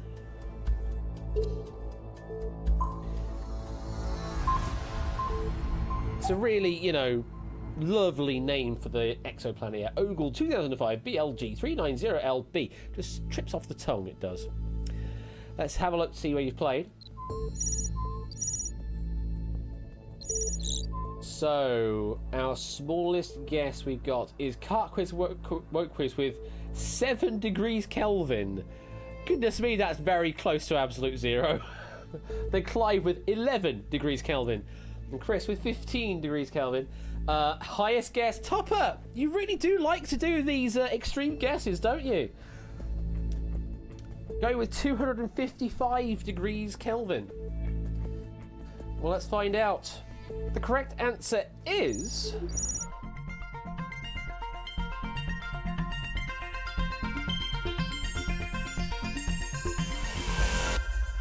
50 Kelvin is the answer. And we've got Mark and Ralph with both saying exactly the same thing as well. Bang on answer. Perfect answer. Getting 1,000 points apiece. Then Panda, next closest with 995 points.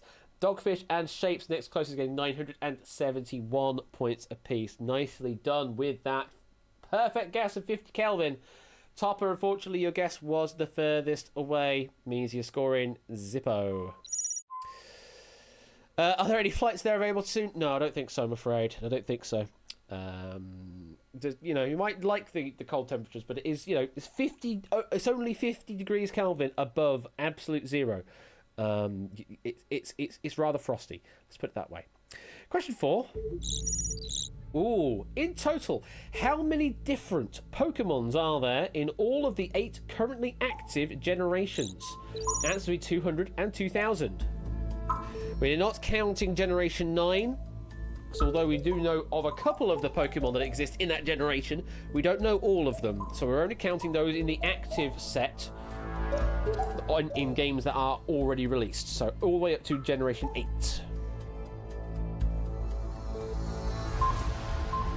And then it's time.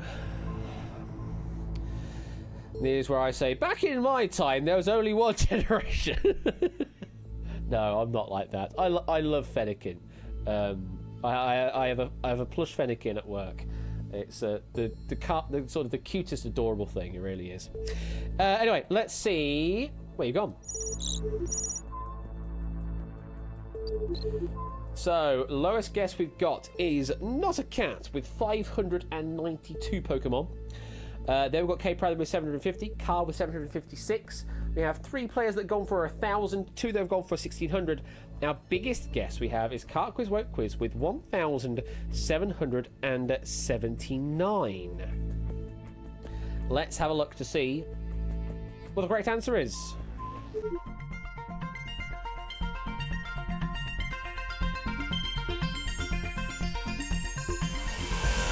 $905. JB Henry, host of Video Game Jeopardy, only off by 2 Pokemon there, getting pretty much bang on with 998 points there. Then Panda, also very, very close, getting 994 points. And then Dogfish in 3rd place, 992. Lingo, 991 points with that guess. Kart Quiz, unfortunately, your guess was too far away, getting nothing for that, but points for everybody else there. And Notcat says, too many. Well, that's for you to believe. I'm sure other people out there would say, no, definitely not that. So from Pokemon, we go into words. What are words? We just don't know. Collins Scrabble Words Dictionary of 2019, the CSW19, contains how many valid playable words? Answer between 100,000 and 500,000.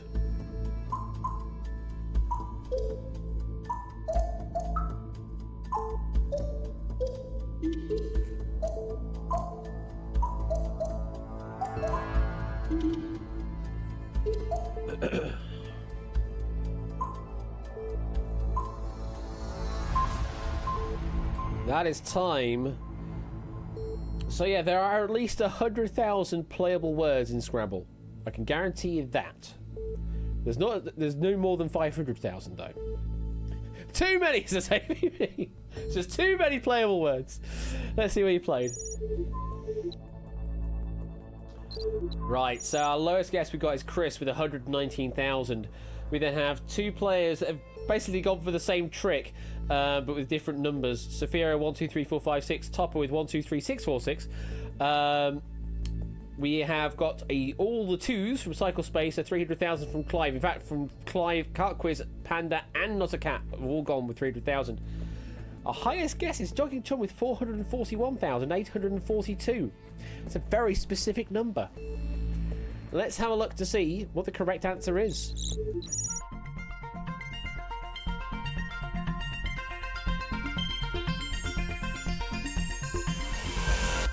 $279,496. Deuce! Really good guess there. Getting 940 points for your guess. Then Tadaru getting 892 points. And then it's the quartet of Clive, Cart Quiz, Panda, and Not a Cat getting 874 points apiece there for their guess. Jogging Chum, unfortunately, your guess was too far away to score. Chris, you were the other extreme, but you still get yourself 11 points for that guess. It's something, I suppose. That's the end of round number 2. I don't know about that, ABB.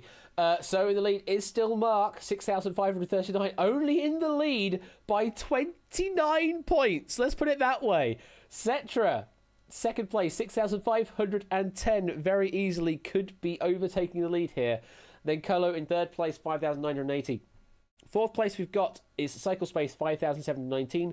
Clive in fifth on 5,500. And the Panda in sixth place, 5,407.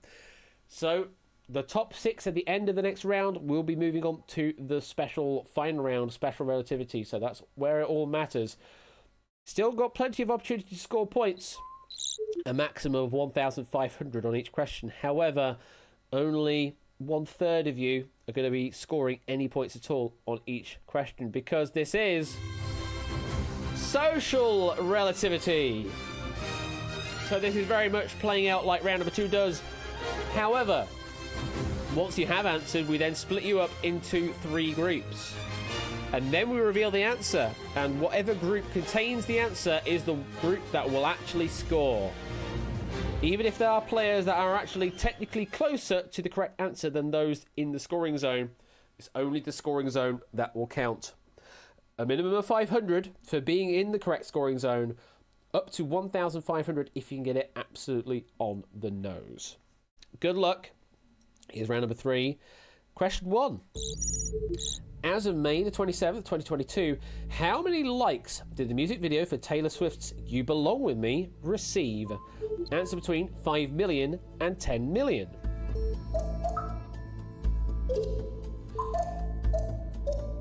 So as of today, how many likes did the music video for Taylor Swift's You Belong With Me receive?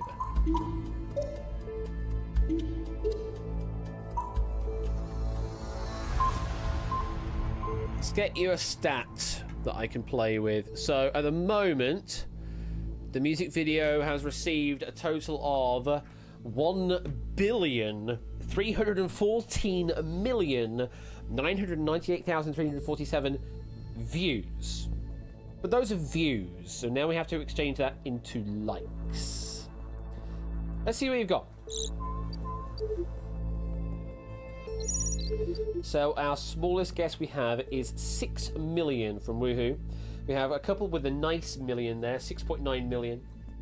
With Dogfish with all the nice million there, 6969696.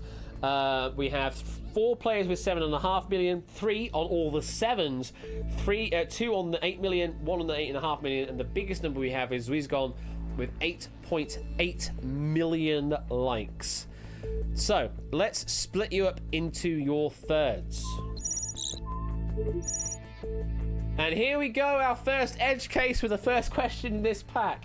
So Blue Zone is all the way up from 5 million up to 6,984,848. Green Zone is from that all the way up to the The sevens! All of the sevens! You are on the edge between green and red. What that means is if the scoring zone is either the green zone or the red zone, then you will be scoring. And the red zone is from that 7777777 all the way up to 10 million likes. Let's find out what the correct answer is.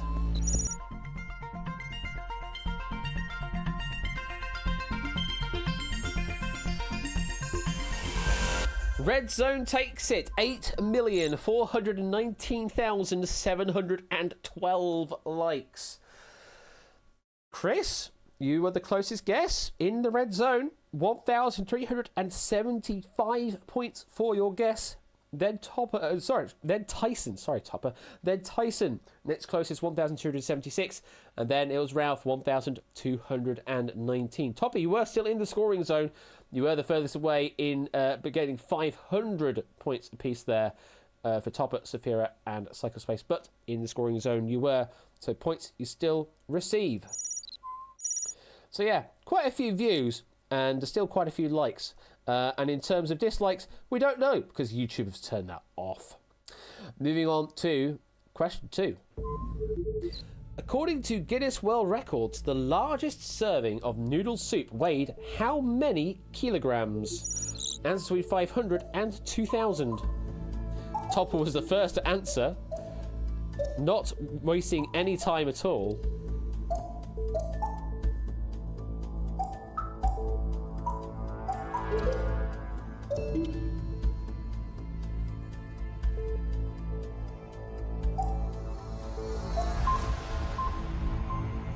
And that's time. Topper knows his noodles. What's your favourite form of noodle, Topper? What's your favourite form of noodle, or sort of like type of noodle dish?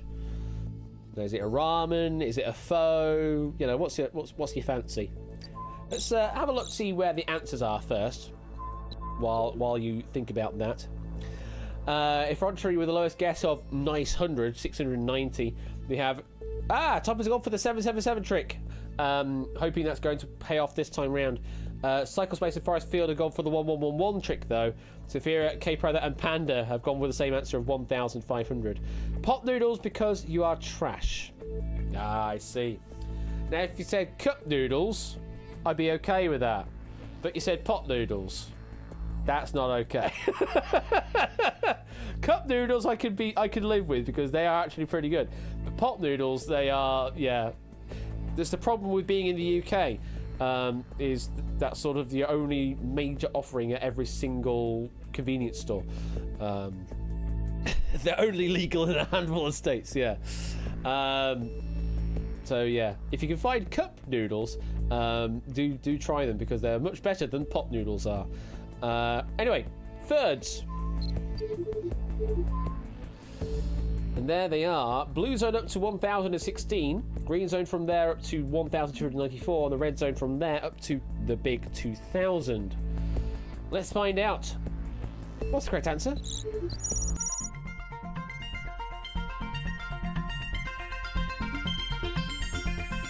Ooh. Red zone takes it. 1,359 kilograms of faux noodle soup, I believe is what this was. Tadaru was the closest guess of all, as well as Lingo, in fact. 1,449 points apiece there.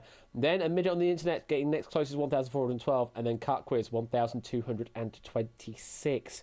He's gone. Your guess was rather large. However, you were in the scoring red zone, so you still get yourself 500 points for being in the correct zone there.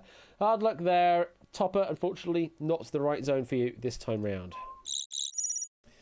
We're moving on then to, well, we've gone from Asia. Let's come back to Europe for a little moment, shall we?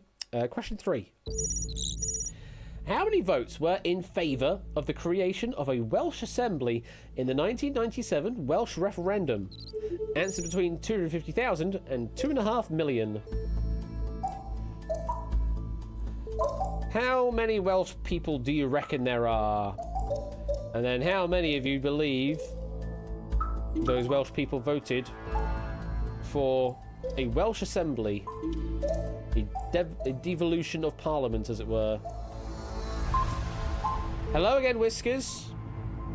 Once again, you have visited the desk, but I've asked you not to visit the desk. You know what this means?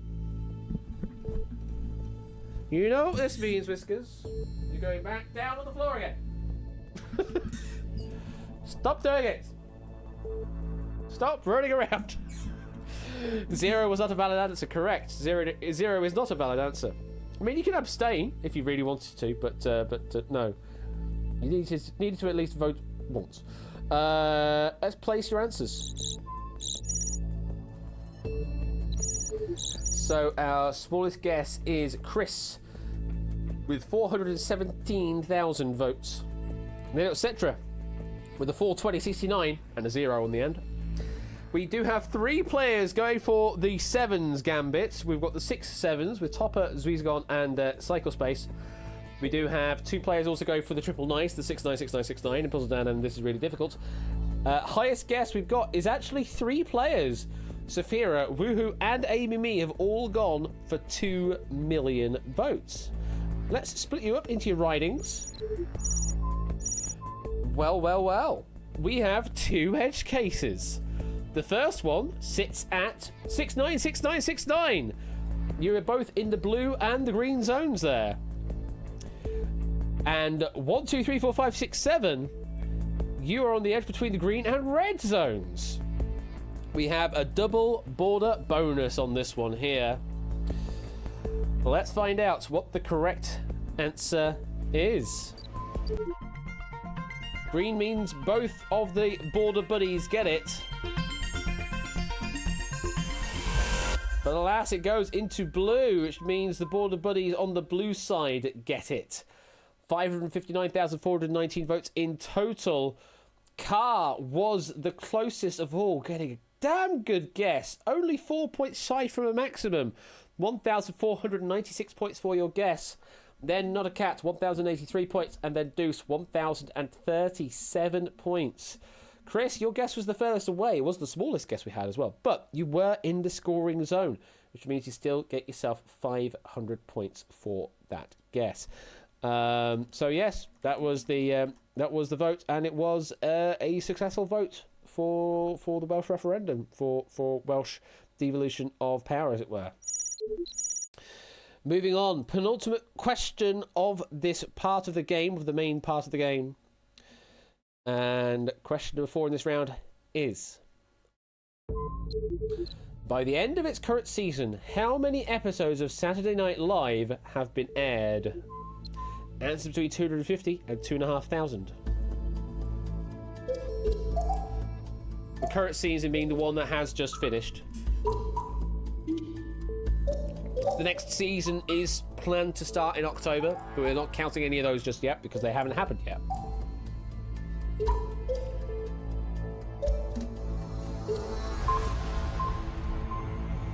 And that, as they say, is time. Let's see how well you know your SNL.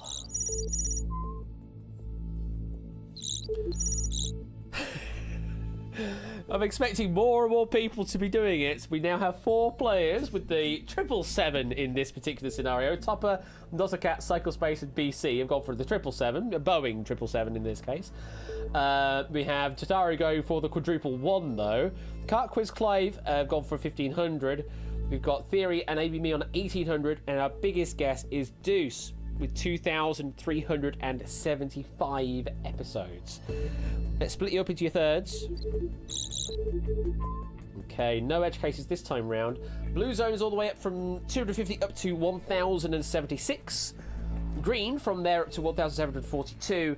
And then the red from there up to the maximum that we allowed on this game, on this particular question, on 2,500 episodes. I can tell you, the correct answer is...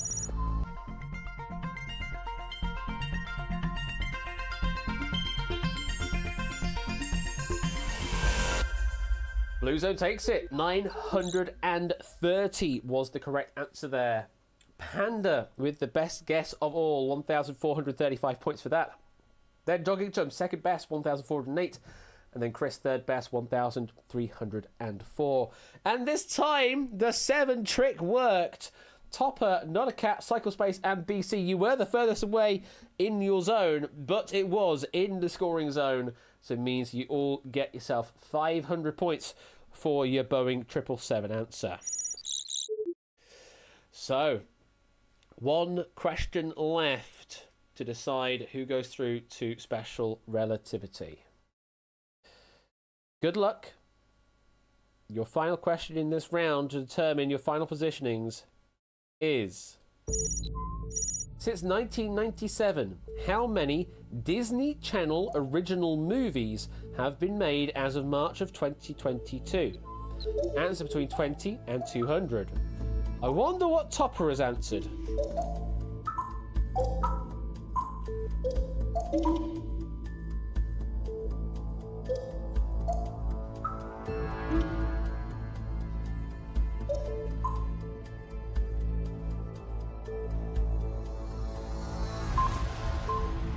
That there is time up.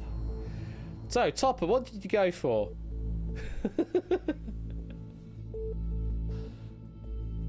You were wondering where we would see the D word turn up. Well, here is the D word being Disney.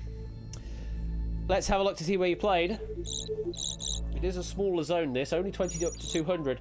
And, well, you see, there's now people that are gaming and choosing violence, as Tyson is saying. Yeah, they're gaming the fact that they know that some people have gone with 77 and they've gone one more. So, we have 5 players that have gone for the double 7 here. Topper, Not a Cat, Car, Cyclespace, and ABME have gone for 77. Ralph and Tyson have gone for 78. Now, the thing is, wherever this this division point may lie, because it looks like we may have some edge cases, those that aren't on the 70... Well, it could be the 78 as the edge case. We're going to see in a moment. Central Jogging Jump 117. Biggest guess we've got is a front tree of the 142. Let's find out, where are our edge cases? What a surprise! 77 is an edge case. So, blue is all the way from 20 up to 77, green from that up to 100, and then 100 up to 200 is the red zone. It's technically 99.5 is the split zone between green and red here, but it rounds that number up just for ease of sake. So 99 is strictly green, 100 is strictly red. Whereas 77 is both blue and green, because clearly 77. Let's find out. What's the correct answer?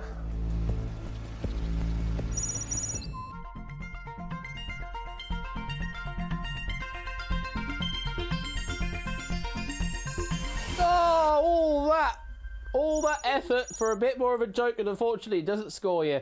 112 is the correct answer. The red zone takes it. JB Henry, you were the closest guess, getting 1,367. Then Ilsetra and Jogging Chum, 1,333 each. And then Mark, 1,133. Effrontery, you were the furthest away, but in the scoring red zone, it means you still get yourself 500 for getting in the scoring zone itself.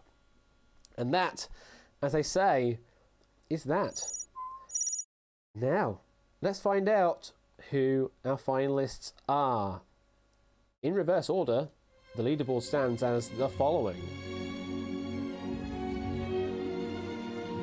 We have got Kilko and Woohoo, Theory Game and ABME, Topper and Saphira, Shapes and Danny Gambit, Dogfish and Tadaru, Forestfield and BC, Effrontery and Ralph, Clive and Zwiesgon, Deuce and Really Difficult, Not a Cat and Puzzle Dan, Cart Quiz and Tyson Bain, Lingo, Maniac and Cyclespace, Car and JB Henry, Midget on the Internet and K Pro. And our final 6 are Jogging Chum, Chris, Colo Colo, Mark, Elias, and Cetra.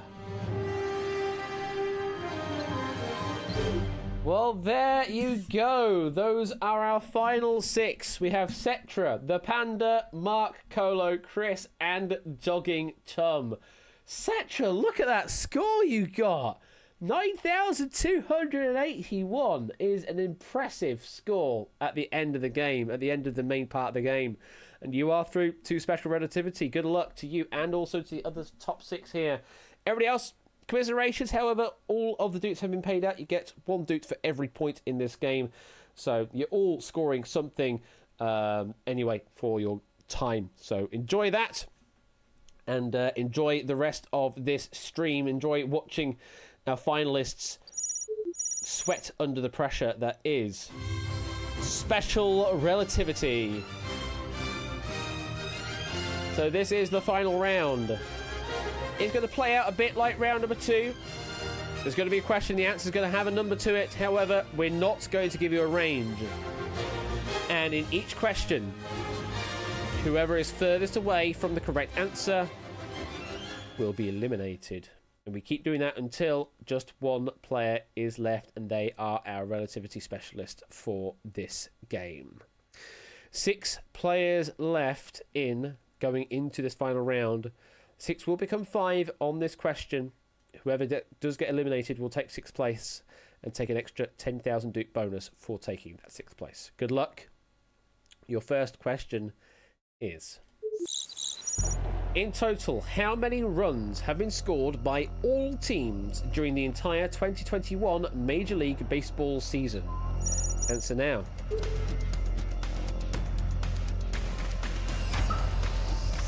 Two answers in. 3 answers. 4, 5, and 6. All players have answered. And that there is time. Let's see what you've gone for. Let's reveal you in the order that you answered. So first was the Panda with 5,891 runs. Then it was Chris with quite a different answer, 150,000 runs. Third answer that came in was Mark with 77,777. That answer is within range. You are safe in the next question. Next answer was Colo with 6,935. You're also within range. You're safe through. 5th answer was Jogging Chum, 19,000. You're safe through. And the last answer, Cetra, 3,750. Panda, you're safe from elimination. Cetra, you take the lower end.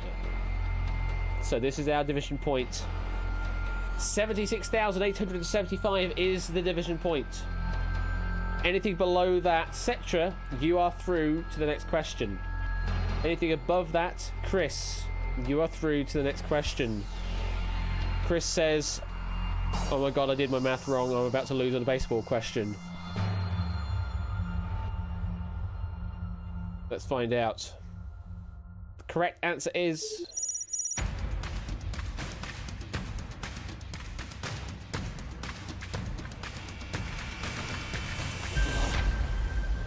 $22,010 was the answer we were looking for there.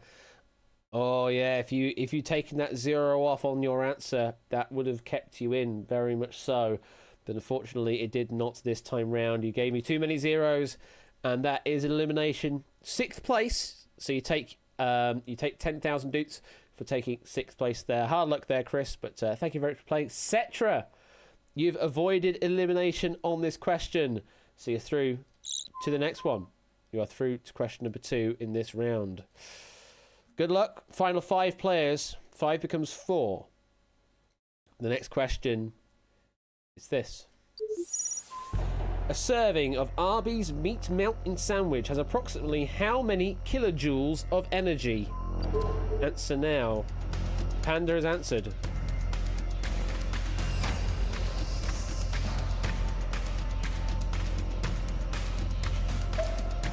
Mark has answered. Cetra and Colo have answered. And so has Jogging Chum. That is time. The serving of Arby's meat mountain sandwich has approximately how many kilojoules of energy? First answer that came in was from the panda, and he went with his own number. 5891 is his answer. Next answer that came in was Mark with 1,000. So they take opposite ends. Third answer was Cetra with 80 kilojoules of energy. Takes the lower end. Mark, you're now safe. Fourth answer was Colo with 2,700. That is within range. You're safe. And the final answer was Jogging Chum with an even smaller answer than Cetra, went with 24. Cetra, you are safe from elimination. So this is the division point between 24 and 5891. We're looking at 2958. Anything below 2958, Dogging Chum, you are safe through. Anything above 2958, Panda, you are safe through. We are indeed talking kilojoules, Cetra. You are right.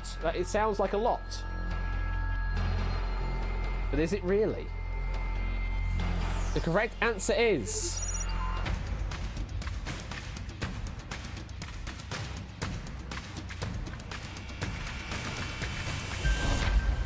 4,310 is the answer we're looking for. Yeah, the actual calorie count we're looking at, or sort of nutritional calories, should I say, because there's a difference between short calories and large calories. 1,030 nutritional calories, and then the trick is sort of multiply that by 4 point something. I forget the exact number, but it's multiplied by 4 point something. To get you to kilojoules of energy from calories in the nutritional sense. 4,310 kilojoules was the answer we're looking for. Panda, you were the closest of all, and you are through to the next question. Hard luck there to Jogging Chum. Just didn't work out what we meant by kilojoules there, but you do take 5th place on the finals, which is 20,000 additional doots for taking 5th place. If you saw me, you know I've never read energy details in all my life. Oh, well, now you've got an idea of a number. And the meat mountain sandwich it has a hell of a lot of meat on it. Let's put it that way. Pandy, you're through to the next question. We'll continue on. 4 players left in now. 4 will become 3 on this one. And the question is,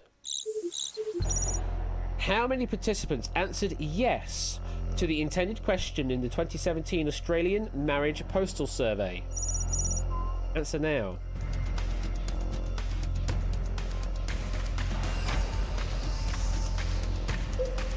Panda is in. Mark is in. Cetra's in. And Colo is in.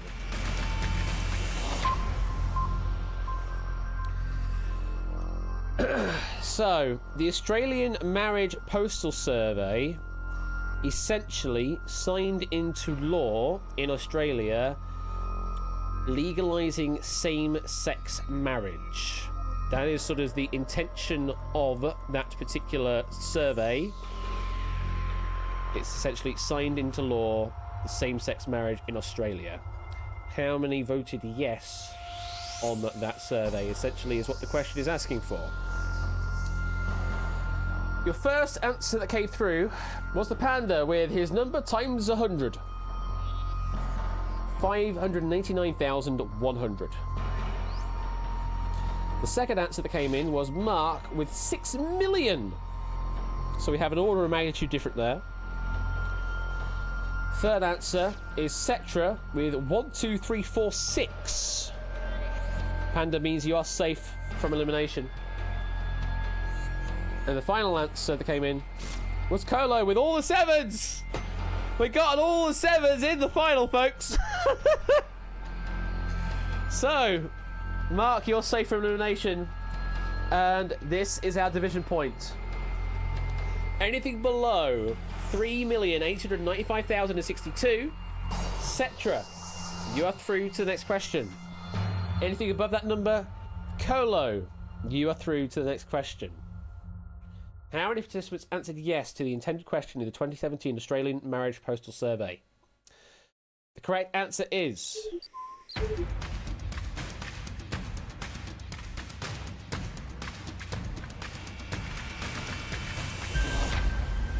What a hell of a guess that was! 7,817,247. The 7 sevens was such a brilliant guess for that particular question. Unfortunately, Cetra, it was too far away on that one. It means we have to say goodbye, but you take 4th place, which is 35,000 doots for taking 4th place. Congratulations to you, Cetra. Colo, your meme answer of 7777777 has kept you in the game. So, 3 players left in, one of them surviving on a 7-7s situation. Are we going to be seeing any more of that happening in this final? Let's find out. 3 becomes 2 on this question. Good luck. The question is... Before the Chernobyl nuclear disaster in 1986, how many apartments were there in the village of Pripyat? Answer now. Panda is in, Mark is in.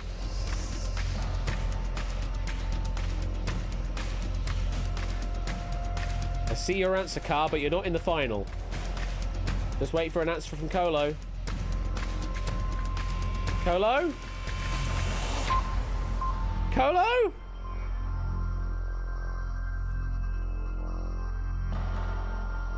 I did not see an answer from Colo. Uh-oh.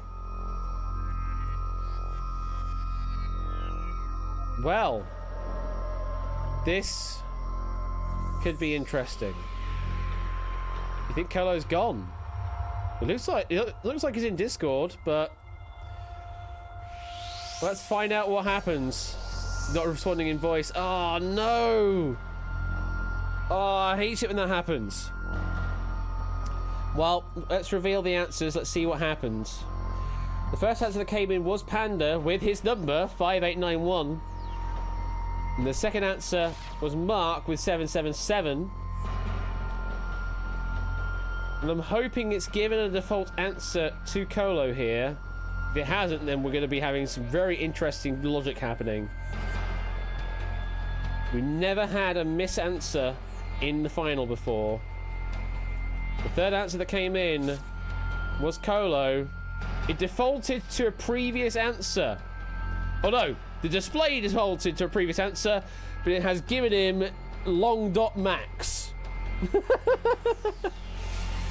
So he has a long dot max as his actual answer is just not displayed properly in the game. That's all. Do we actually have an error? No, we don't have an error, so we are continuing on as it should be. Oh, Colo.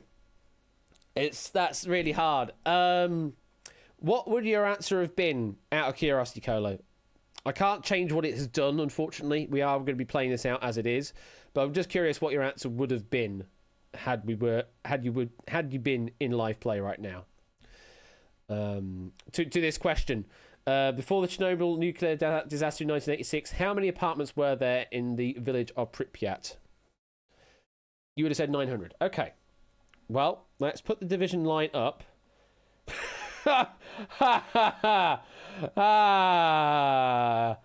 Oh, integer overflow, folks. It's a bit of integer overflow going on there. So, what's happened is, because I do the lazy way of finding the halfway point, is I add the extremes together, divide by 2. However, because one of those numbers is the maximum number it can be, and then you add something else to it, well, it rolls all the way back to the other side of the spectrum. So it goes all the way to the negative side. So you get a really negative number, and then I divide negative number by 2. That's why we have a negative number in the middle, despite there being positive numbers on the other side. So we have an integer underflow or overflow into the negatives, should I say? So yeah, that's how it's gonna. I have no idea what the slide's gonna do, because it's gonna be trying to interpolate from that number to that number. So I have no idea what the calculation is gonna do right now. So let's find out, folks. Oh, good. You might be right, Panda. So answer might... Oh, God. That's a good point. The interpolation isn't going to be right. Ah, wait, hang on. Does the trying to figure out if the interpolation works by... let's just see what happens.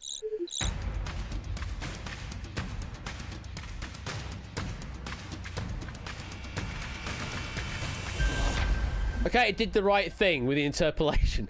13,414 was the correct answer we were looking for there.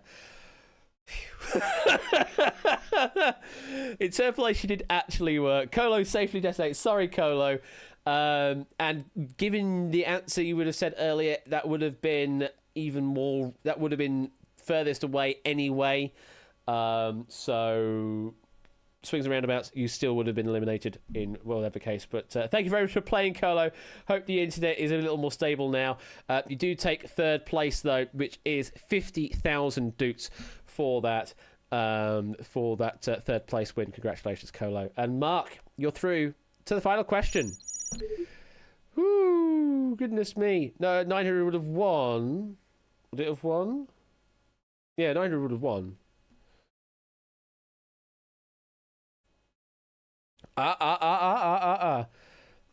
Wait, did Kylo say 900 on... 900. Yes, it would have done then, actually. But anyway, we're playing out what the game has said. Stuff... Oh, yeah. Yeah, it would have been the other way around, so would have been close. Oh, yeah, you're right. Anyway, we're playing out this final question. Mark and the Panda going through to the final question. And it's a doozy of a question, this. Good luck to you two. The question is this. The SM Mall of Asia, the largest SM mall in the Philippines and the third largest shopping mall in the world, has a retail floor area covering what area in square meters? Answer now. The Panda is in.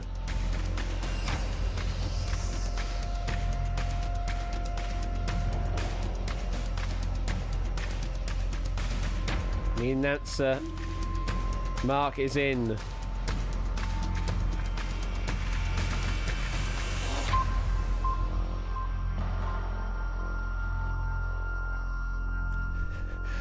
Toad Boy's been to this mall like 5 years ago, drank the water, then got sick. Oh, lovely.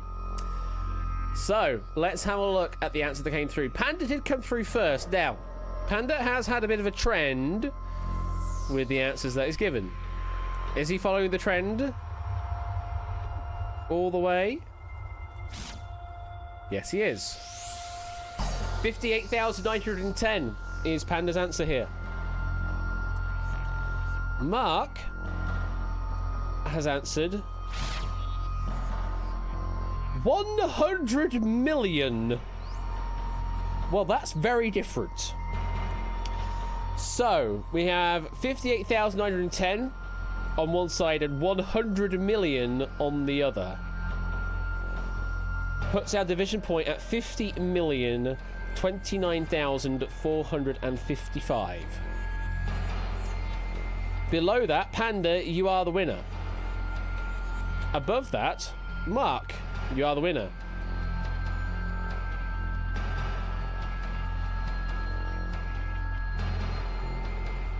The correct answer is...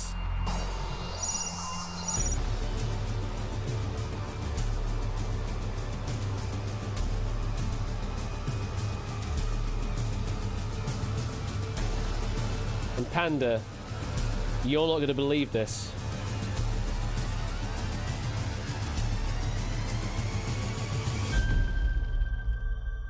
$589,891. So if you'd have multiplied that by 10, you would have been so damn close to the correct answer. But as it stands, Mark's answer of 100 million was way too far off base in this case. So we have to say goodbye to Mark. Takes 75,000 dukes for second place, though. But Panda, apparently it was destined to be all the way. The 5891 is the winner!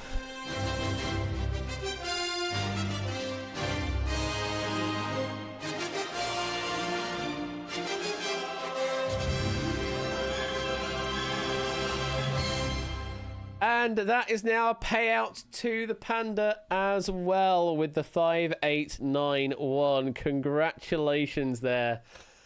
Wow. What a turn up that was at the end. Mark has nearly got a 5891,000 or situation going on.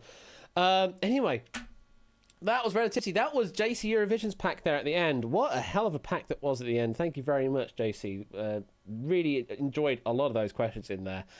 So really thinky stuff. And thank you to our players. That was a really awesome game. So, that is pretty much it for the stream. However, I am going to talk a little bit about the year in review thing, and then we'll also do some wheel spins at the end of the stream as well. So, do stay tuned because there's still a little bit going on. I know not everyone is into that kind of stuff, so if you want to find something else to do right now, that's absolutely fine. But you will miss out the spin at the end of the stream, so I'm holding that hostage to the end of the stream for those that are looking out for the spin. So you're gonna have to wait a little longer if you want a wheel spin. Let me do the credits first for this, and then we'll do some talky.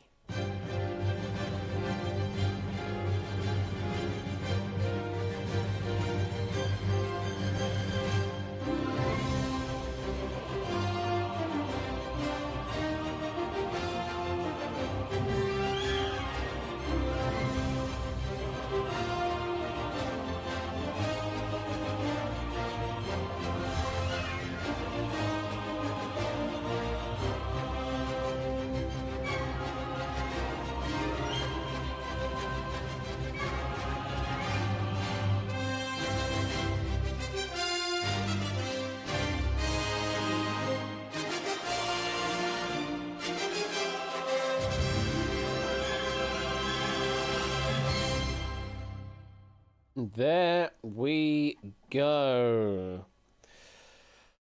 Feeding dogs prawn crackers is a thoroughly wholesome activity. Is it really? Well, I hope Dexter and Hermione are enjoying the prawn crackers. And hope you enjoyed some Relativity there. It was some wonderful packs this evening. Thank you very much for them, Car and JC. So, yeah. Year in review. It's been, 3 years now. 3 years of quiz nights has been crazy. Well, nearly 3.5 at this point, to be honest. But yeah, 3.5 years. And now we're here with all sorts of different games and things and lots of opinions. So thank you very much to the 42 people that submitted something towards the quiz night year in review form thing.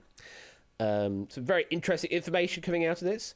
As it stands, really, in terms of the games that people have played, it's no big surprise, really, those numbers. That's just really for me to see who's been tracking what. By far, the biggest spectator sport out of them was 500 questions, but that's understandable. The biggest mob lobby player games was 1 vs 100 and Relativity and Wipeout, and also Outright as well. Those are the sort of big ones. And in terms of hot seat players, biggest one, 15-1. That makes most sense because there's 15 hot seat players in each game. So honestly, that first one is just making sure that I know my games, which I do. However, the one after that, where we're asking you to rate the games as to whether you hate, dislike, neutral, like, or love them. This is where it gets a bit more interesting. So, in terms of game that was essentially universally adored, is Outright. 24 of you voted love for Outright, and then 13 of you voted for like. There's only 2 votes for neutral and only 2 people that disliked Outright. So it is vastly loved within the community, which is it's really lovely to see. The other games that I have made myself, sort of my own inventions, Redacted is still pretty good, 16 love and 14 like, with about 7 neutral. However, there is one person that did hate it. And then for Relativity, we've got 15 love, 13 like, 10 neutral, 1 dislike and 1 hate. So still the majority, the sort of the minor majority still loving my original games, which is really nice to see. I really like that. Now, in terms of games that aren't my original invention but are universally adored, there's a lot of love for 1 versus 100 US and a bit for the 1 versus 100 Dutch, but there's a little bit of dislike for that as well. And Secret Fortune seems to be a big hit for those games as well. In terms of the game most disliked, though, is unsurprisingly Turnabout. So there's only 3 people that loved Turnabout, 3 people that liked Turnabout, and then we had 16 that were meh about it, 13 that disliked it, and 5 that hated Turnabout. It was by far the strongest hated vote of all of the games, and I can understand why. The game is just, it's very difficult to do as a team-based thing. It just doesn't work because it becomes a typing race most of the time, and a lot of people just can't type faster than others, so it just basically penalises them for not being able to type. So it does seem that Turnabout wants to be relegated in some form or another. It's been relegated already to a warm-up game, but it might be relegated even further. It may end up being just a hot seat game with audience play alongside it, not under pressure of time or something along those lines. So we will see what happens with it, but there is a lot of dislike for Turnabout in comparison to all the other games, and it's quite a strong thing. Very strong opinions on that one, which is understandable. Wipeout does have some dislike out there, 4 dislikes and 4 hates, but there's also 13 likes and 11 loves out there, so it's still, liked, but there is a fair amount of dissent with regards to Wipeout, but that's part of the nature of the game, is the way the Wipeouts work, and I am trying as hard as I can with the boards that come my way to try and keep it as balanced as possible and not be an absolute dick about it with the boards.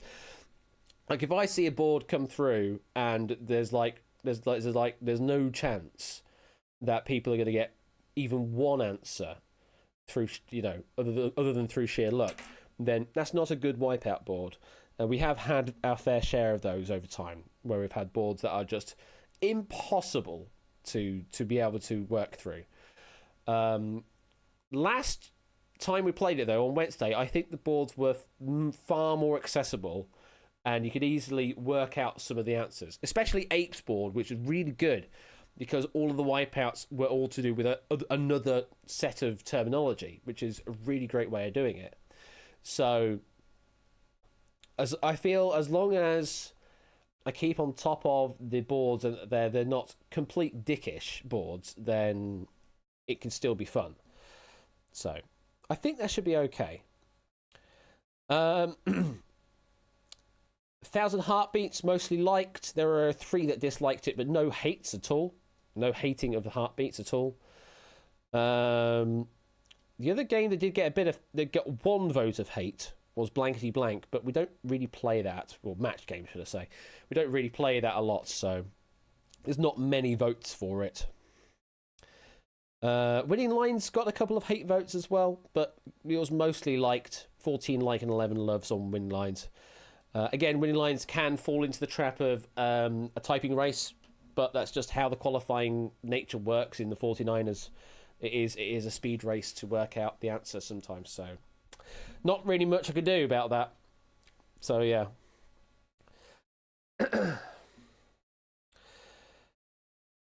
So that's about it, and it kind of aligns to what I've been feeling about the community, about the games as well.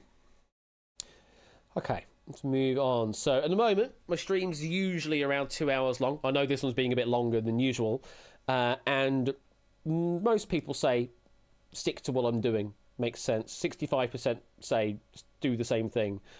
But there's 19% that also say stick to 8 p.m. but extend to a 3-hour long stream, which I'm fine with doing every now and then.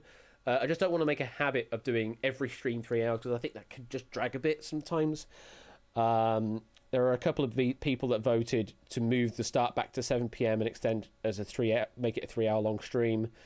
But I think the majority are happy with it being 8 p.m. start, 2 hours plus a little bit here and there.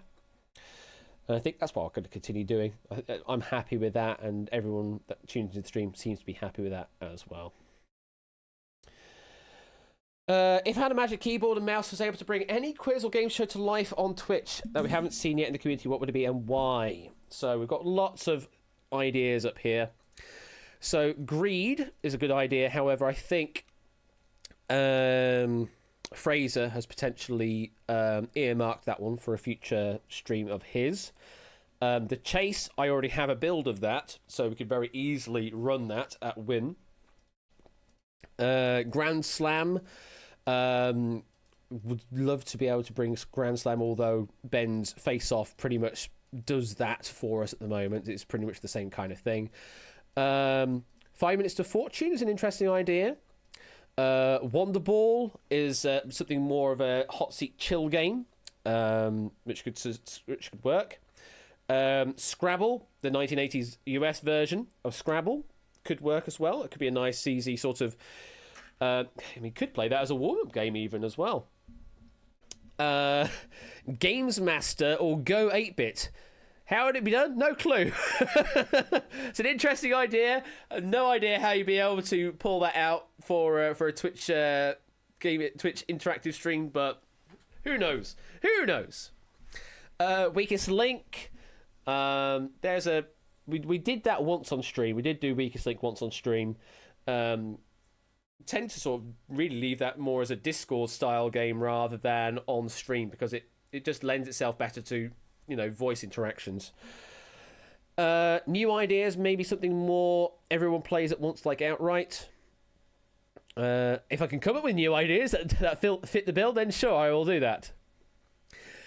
5 gold rings. Yeah, I mean, who knows where. I would like to bring that more in again, and I did get a message from someone asking about writing a pack for who knows where, so that should be coming up soon again as a warm-up game, which is lovely. What else we got? Hard Quiz, the Aussie game Hard Quiz. Yeah, that could work, although doesn't that one rely on people choosing expert topics, so that makes it slightly harder for writing questions because you kind of have to write for those expert topics. But it's doable, I'm sure. 5 Minutes to Fortune making a mention again.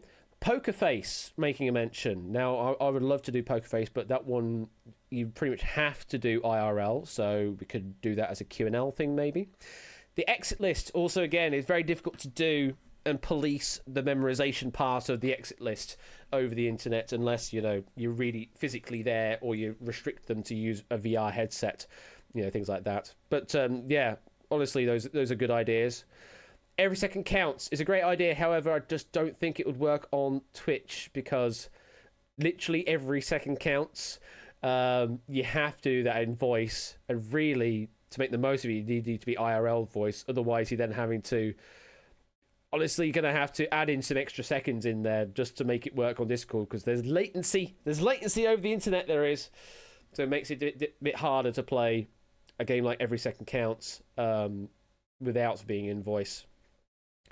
Bob's Full House. I love that game. Could probably do that as a this is giving me a bit of a sort of there we go. There's better track hopefully. Bob's Full House. Yeah, I like that game. Could probably work nicely as a sort of 4-player hot seat game with audience watch along feature to it. Should be nice. £1,000,000 drop. Now, obviously, I've got a build of that I need to fix up to bring it back into the world. And quiz screen, if I know that's another thing as well. Greed, already been mentioned before. Fraser's got that earmarked potentially. 5 gold rings being mentioned again. Spellbound, interesting suggestion.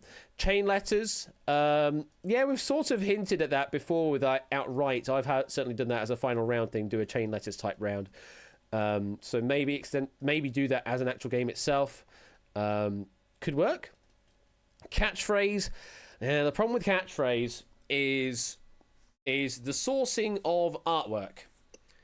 And that's going to take a lot of effort. It's going to take a hell of a lot of effort. Mainly because there's not really many people sort of putting their hands up in the community to say, I'm a really good artist or animator. And you need that for catchphrase. You can't do it any other way, really. I mean, you could do it like a Remus puzzle, but then it starts to basically become more like classic concentration rather than catchphrase. So it's just so much effort required for it to work. Very much like the show, anyway. So it's just yeah. There's a lot of effort required, but not much payoff. So the effort to awesome sort of distribution on that is not great, I would say. But again, it's not necessarily the creating of a GIF. It's just there's effort required in doing that, and to make it good. Hard quiz mentioned again, or it's not what you know. That's a good suggestion. Or Cleverdix, also a good suggestion. Everybody's equal or whittle. Now, I do like that idea because it's massively multiplayer. Doesn't penalise you on time pressure until you get to the critical point where you finally get into the final round. But that, honestly, is a great suggestion. It's just simple, massive multiplayer gaming. Single multiple choice answers, very much like we do with 1 versus 100. But you could easily get a full game done in like 30 minutes, and it's pick up and play, super easy. I would love to do a good game of Whittle. May even see if I can get Tim Vine involved to bring back Whittle. Foursquare, just to see how players cope with quickfire true or false questions during the maze game. Yeah, I don't see Foursquare working on Twitch chat. And again, sort of requires really fast verbal responses. The 1% club, but then you need to test the questions with... Yeah, again, the 1% club works if you've got an audience of people to test the questions on first that are then not going to see the questions after. And I can't do that. Always push for Sudoku. Love the music and the format's a bit of fun. Plus the button pushing would translate pretty well to a chat-based interface. Yeah, could do Sudoku. The wall. Well, now Danny Dyer's not doing it. That's our prime opportunity to bring on the wall now. No, not that bring on the wall. You know what I mean, the wall. Possibly 5,000 dudes. So it would be great for tension building as a showpiece game, absolutely. In it to win it, that one was being held on by Matt because he had that going on his stream at one point. $100,000 pyramid game. Yeah, we could probably do that.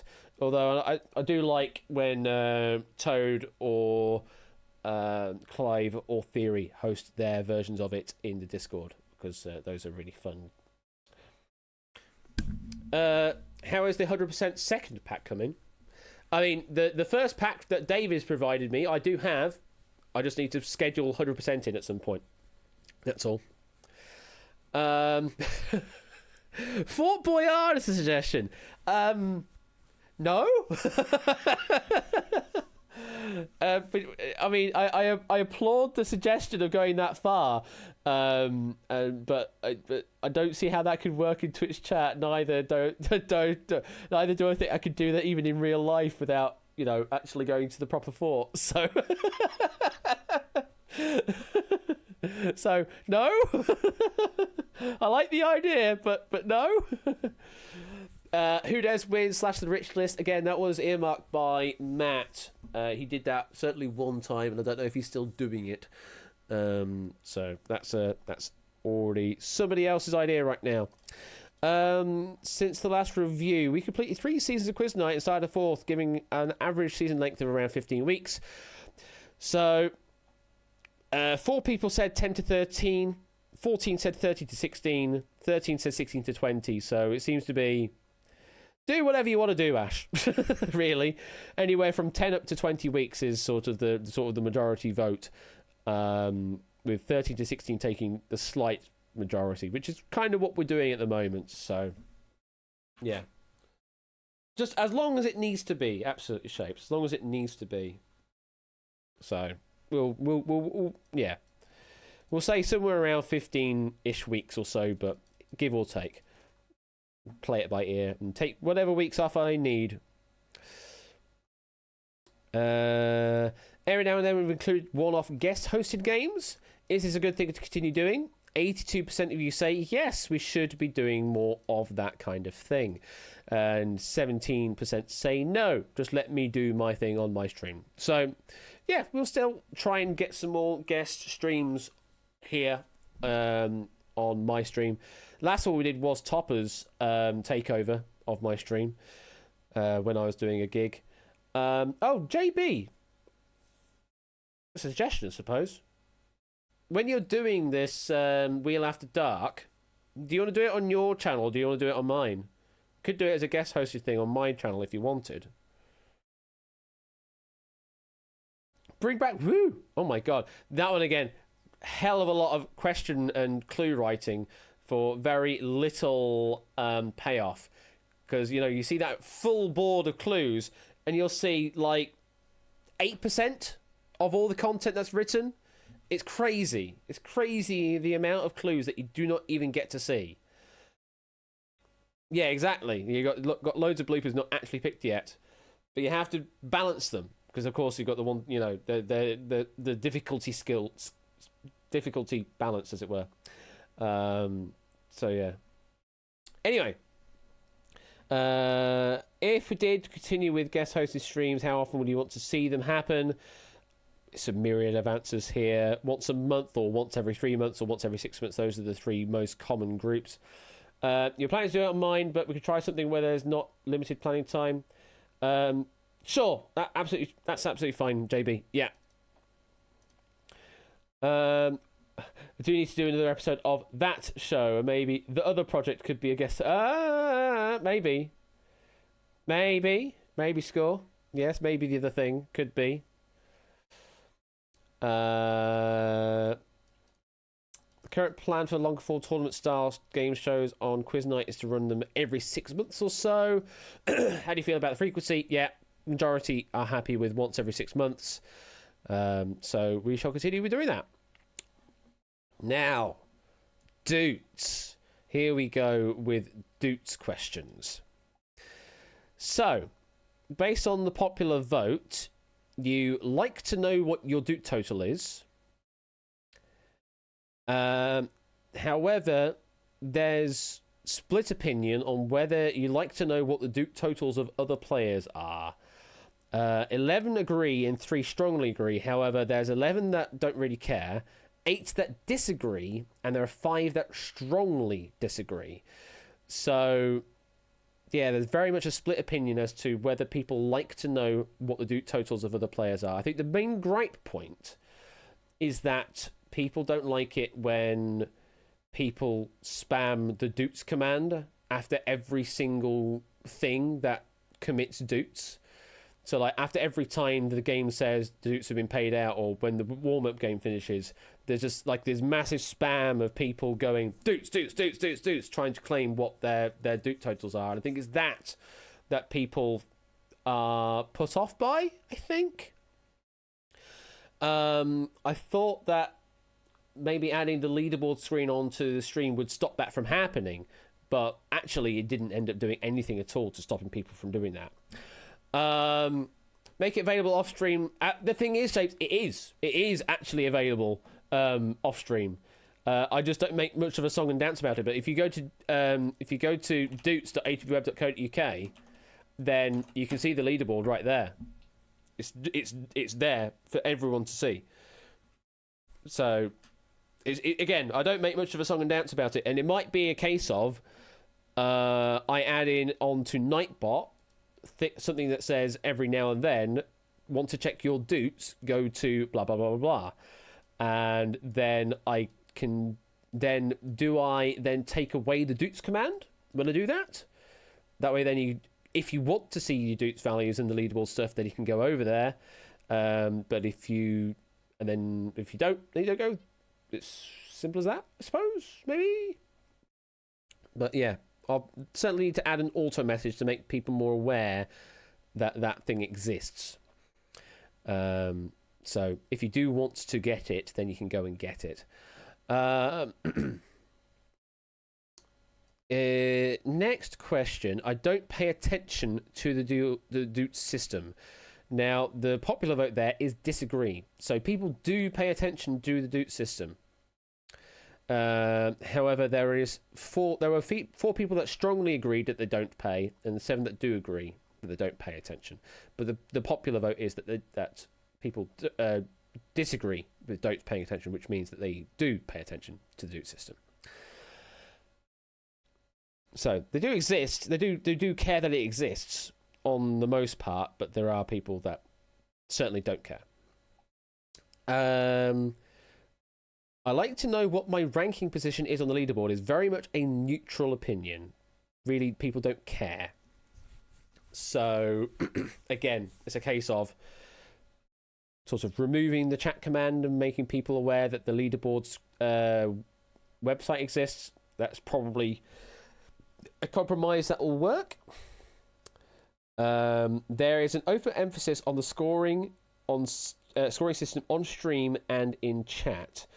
Now, there's 12 people that disagree with that statement, but then there are 14 people that are neutral to it. 7 agree, and 7 strongly agree with that sentiment. So there is certainly some people that believe that there is an overemphasis on the scoring system, but there are 12 that disagree with that. Now, I don't know if you've noticed, but over the past few weeks, I have just as a curiosity, just sort of an experiment, I have played less emphasis in Doots. Like in Relativity, then, I was trying my best to say that you're earning points in the game, and you're earning points, and at the end, points convert to Doots, if you're interested in that thing, blah, blah, blah, rather than saying you're earning Doots throughout the game. And similarly, I now no longer show the leaderboard screen right after the warm-up screen, just to reduce the emphasis on the scoring system. So, so that's what I've been doing over the past few weeks, is just sort of taking away the number of times I mention Doots, so that each individual game, like the scoring system, yes, I like to have it sort of tied into the Doot system that way, but yeah, if I can avoid saying Doots all the time, then that's probably better, and just people that then care will just go, oh, it's just points equals Doots, whatever. So that's what I've been doing, and we'll see if that is fine. One easy fix would be to combine rank and Doots in one command rather than 2. That's easily done. We can do that. Would stop people from having to say Doots and then rank. But does it stop people from still doing the Doots spam after every event that adds Doots to their total? So I think that's the sticking point that people actually don't like, is when they see the chat spam with that, rather than it being that they are on 2 commands. But we can experiment. We can A/B test or something. I like to see the overall leaderboard available on stream. Most popular opinion on that one is neutral. Don't really care. However, there are 13 people that do agree with that sentiment. So there are some that do like to see the overall leaderboard available on stream, but the popular vote says that they don't care. So that's what I've sort of been going for, is following the don't care for now, and see if people really care. And if they do want to see the leaderboard, then they can at least see the leaderboard on the link provided in the chat instead. So could you route it that way? I like to see the overall leaderboard available off-site. Yeah, there's agree and strongly agree quite highly voted for. There were 14 that don't really care, but there's very much no disagreement with that sentiment. So certainly making the overall leaderboard available off-site is a way to go, certainly. Looks to be the way to go, according to that. The Duke system doesn't bother me at all. 14 people agree and 7 strongly agree. Those were the sort of the popular votes. There was 10 neutral, don't really care. 5 disagree, and only 1 strongly disagree with that sentiment. So, yeah, Duke system doesn't really bother a good number of people. However, to one person, it really does mean a lot. So there is that. Now this is an interesting one.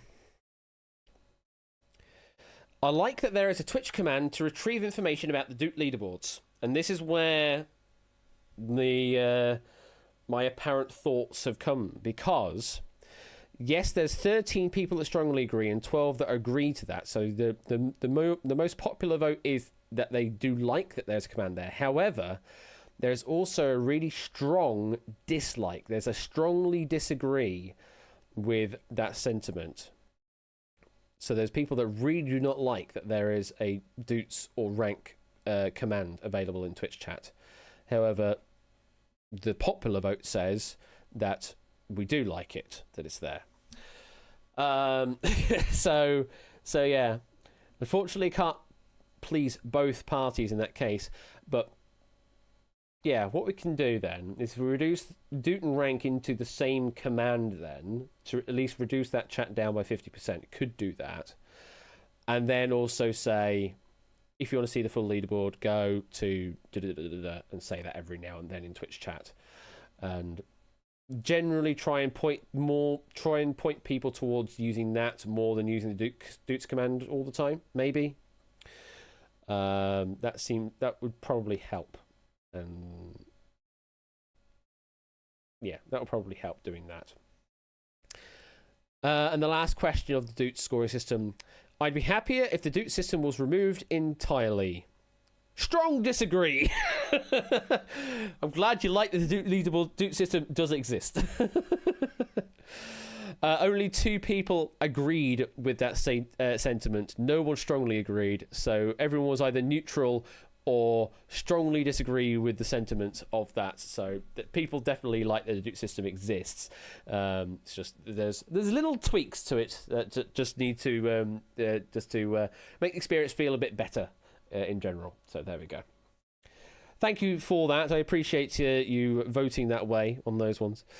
And yeah, we'll make some changes over the period of time to see what it feels like, see if people like it with less sort of obstruction in the Twitch chat. Do we have any specific comments? So, interesting one. I prefer to see Dukes working more as an ELO, to help balance some of the games and as a way to give new players more of a chance. Yeah, I can certainly see the appeal of turning it into an ELO system. It's just more complicated, I think. It's just more complicated in general. And the thing is, I'd rather not use it as a metric of ability. That's the thing I don't want to use it for, is I don't want to use it as a basis to determine how good a player you are, because then it can feel like that you are being graded versus everybody else, and then there's a pecking order within the quizzing community, and it's like if you're not in the top blah, then it starts to build up really toxic mindsets doing that. So I just, and I could see it, I could definitely see it in like competitive quizzing leagues. Absolutely fine, makes total sense to do that. This isn't like this is for fun. More than anything, we are doing quizzing here for fun, not for like, for the. This is not Quiz League of London. This is not Learned League. This is, we turn up every now and then, have a bit of quizzing fun, and there's lots of shiny visuals to look at. You don't see that anywhere else, really. So I'll try to make it as fun as possible around here as possible, and if ever it gets to a point where that fun is detracted, then that's not good, because I'm only doing these streams because I'm enjoying them as well. If ever these streams I never like doing, I'll just stop doing them. It's just yeah. We do not need to be ranked on everything we do. Sometimes I just want to play the games. Exactly, Colo. Exactly. And I think one of the comments that comes up later up is that they're enjoying the audience games like Breakaway, where they could just freely answer and not have to be judged for giving bad answers or wrong answers, things like that.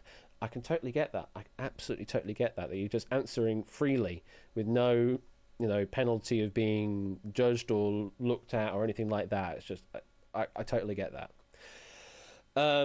Obviously, then there's the side of I kind of want to look at what you're answering, though, in terms of trying to prevent cheaters and things like that from slipping through the net.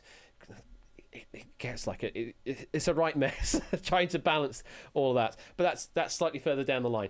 But in terms of making Doots an elo system or a ranking based system, I'm in disagreement, I'm afraid.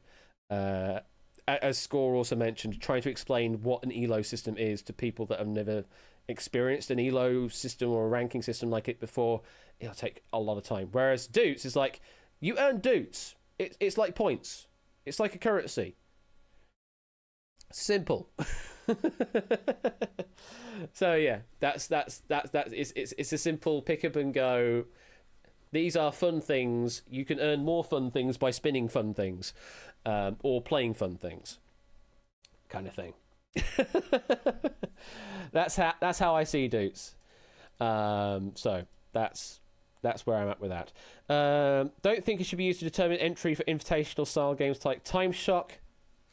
Yeah, I can essentially, again, sort of along the same lines of not using it as a ranking based system. And the thing with using pure luck systems like the wheel spin and that does sort of act as breaking that up, so it's not purely based on quiz knowledge as the value. But I can understand, not wanting to rely on it solely for entrance purposes as well. We have a thought in mind for what we want to do for Time Shock 2022, by the way. So don't worry about that. We'll come back to that when it comes closer to time when we require people to play Time Shock. But we have ideas. Following on from public conversations on this subject, I personally like it, but there have definitely been people who've fully expressed it's a real switch off. Yeah, as ever. Basically summing up everything we've talked about, I think. Probably would be to spread the weighting of the Doots across other things than just the games themselves. I would like to add some more to the stream with regards to earning Doots different ways. I know that some chats use like a simple gambling bot type thing, so you can sort of spend the currency and do a spin on a like a one-armed bandit type thing, and potentially earn some extra stuff that way. I just don't want to get the chat to be too spammy with that. I'd rather have actual chat interaction rather than chat to bot interaction all the time. So I just want to balance that, and also I don't want to be too gambling oriented either. But yeah, anyway. Yeah, that's the rest of that. Yep. Everyone flooding the chat with Doots milliseconds after the game gets a bit old, especially when the full leaderboard is on the screen too, as we've mentioned earlier. As much as I miss the wheel, I don't want to personally play for anything beyond fun. One thing I've enjoyed with breakaways that I've been able to answer along without any utterly embarrassing misses getting called out. Exactly as I mentioned earlier, yeah. Like they can pretty much ignore it if you choose to and just play the games. I dislike that it makes some people over competitive. Yeah, I mean, it's unfortunately nature of the beast that, and if you take it away, then they're just going to want it and be irritated that it's not there and then disappear because it's not there. Do you now, Miss Track?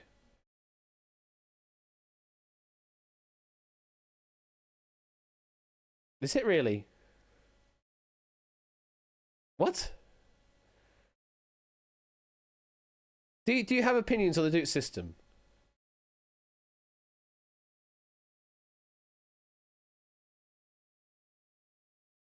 I wasn't wanting an immortal soul. Thanks.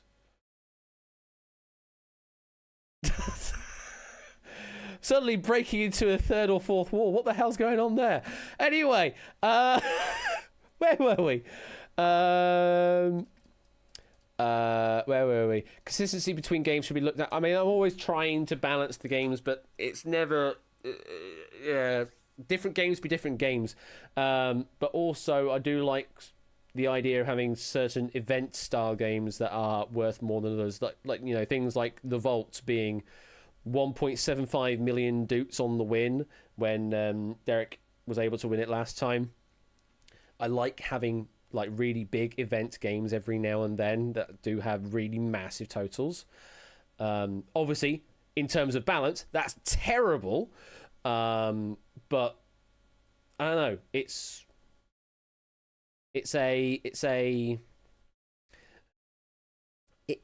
It can be a great equalizer, but it could also be a great disparator as well. It's very much a double-edged sword when you do that. Yeah, that's the problem. Is it's a double-edged sword doing that. So you can either have everything be on a level playing field and everything totally normalized, or you can have certain games be really big, but then you just have the same people winning those that would win the other games, and they get like massive prize for that. So it's like, oh wow, now they're 2 million doots ahead of me. I can't do anything about that. What's the point in playing? But hopefully, if we're trying to sort of de-emphasize it slightly, not crazily as to like remove it entirely, but de-emphasize it slightly so that it's not not the be all and end all of this entire thing, then I think that should be okay.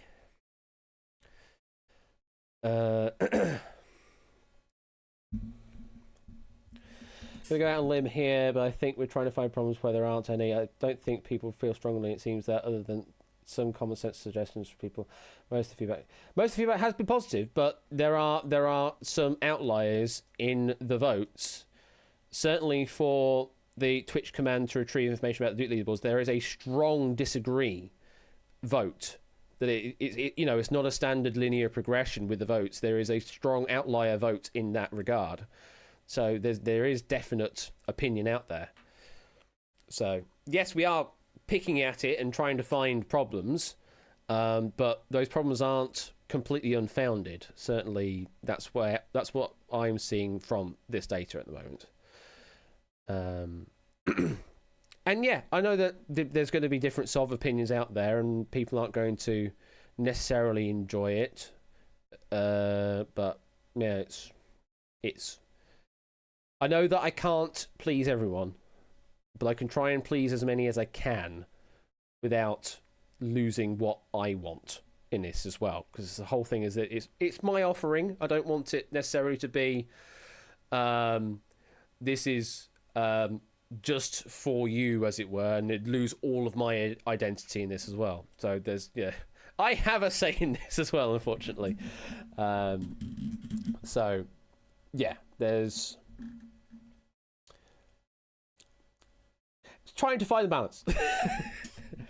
And we've done this for 3 and a bit years now. Parents have thought you should give us the illusion this is democracy. Ha ha ha ha ha. Anyway, where else was I reading? It's pointless and meaningless, but somehow still fun. I think that's a great way of summing it up. Honestly, it's a great way of summing up what the Duke system is. It's pointless and meaningless because it is for literal zero cash, but it is somehow still fun to have some number be there and see it go up. I do feel it's overemphasised, especially given the giant disparity between how rewarding some games are. That said, I have no problem with some system rewarding regular players with some end-of-season fun set piece like Time. You see, there's a difference of opinion there. There's someone that doesn't mind it being used as a ranking in towards a end-of-season thing, so long as it is a rewarding for regular players on the stream, rather than just rewarding, something else.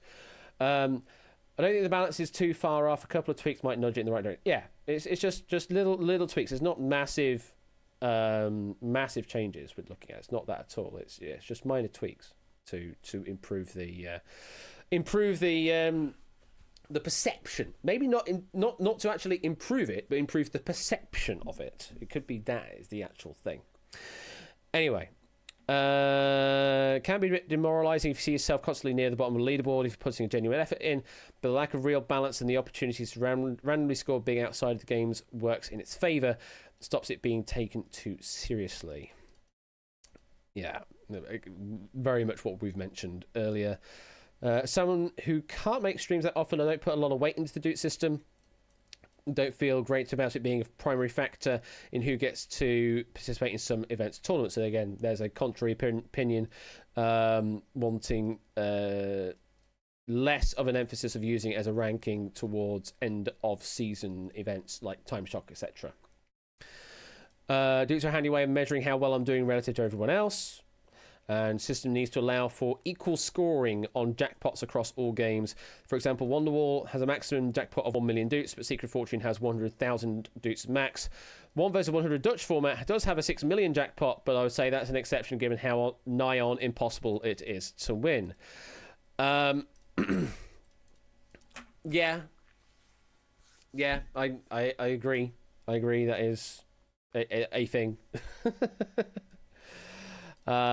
It's all in the case of balance, but also identity as well, rather than being completely normalized. It's a tough one to crack, that one, unfortunately. So we shall think on that.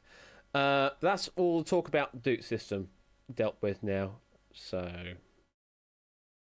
I will review what I have said in the VOD, and I will try and do something with regards to it going forward. People have more Duke opinions than I would have expected. Yeah, people have opinions. Brand New Halo, people definitely have opinions. Do you have any specific comments on particular game shows? Bring Beat the Chasers to stream, please. There's sort of a reason why it's not appeared on stream. It's probably been long enough that I could probably bring it to stream now. But I do want that as very much an event style stream. I don't want that being a sort of a regular thing coming up all the time. Definitely wants to be an event style thing, but maybe 2 a year, maybe 3 a year we could do, rather than just once a year each time. So yeah, I could probably bring that to stream now. Outright is the tits and Wipeout is always good fun. Remakes of established formats are generally very faithful to the originals. Thank you. Introduce much popular game show which multiple people can play. Preference of multiplayer game show over single person game shows. So that has no comment at all on any of the specific game shows on the streams. Okay, fine. Despite the efforts to fix the issues, I still don't think Tournament works well as a Twitch game, as has been noted by the votes. Ash, do more game shows. Just do more game shows, sure. I think a few could be a bit pacier, e.g. for Duel Royale, consider having two people in the centre as an exhibition match, so there's something to look at, but use accelerators and continue the game until the Royale style finish. I find the subject in Wipeout to be too much of a crapshoot to maintain any decent score. Personally, I find 1 versus 100 winning lies the least compelling. So for Duel Royale, that is already faster than it used to be. It certainly was an absolute drag before. But it is slightly faster. I could see why you might want to have a player focus in the middle. However, having the player focus in the middle and talking about the questions will actually make things slower. From experience, I will tell you, it will make it slower in general just by having two players in. Even if they're playing against the accelerators, it'll still be slower in general having two players in the middle to talk to while the game is going on, other than not having them at all. So if you want Duel Royale and you want it faster, sure, I can make them play against the accelerator. we can do like dual blitzes. We can definitely do that. But bringing two players into the center is not going to speed the game up. It's going to slow it down. That's just from my experience of hosting 4 seasons of Duel.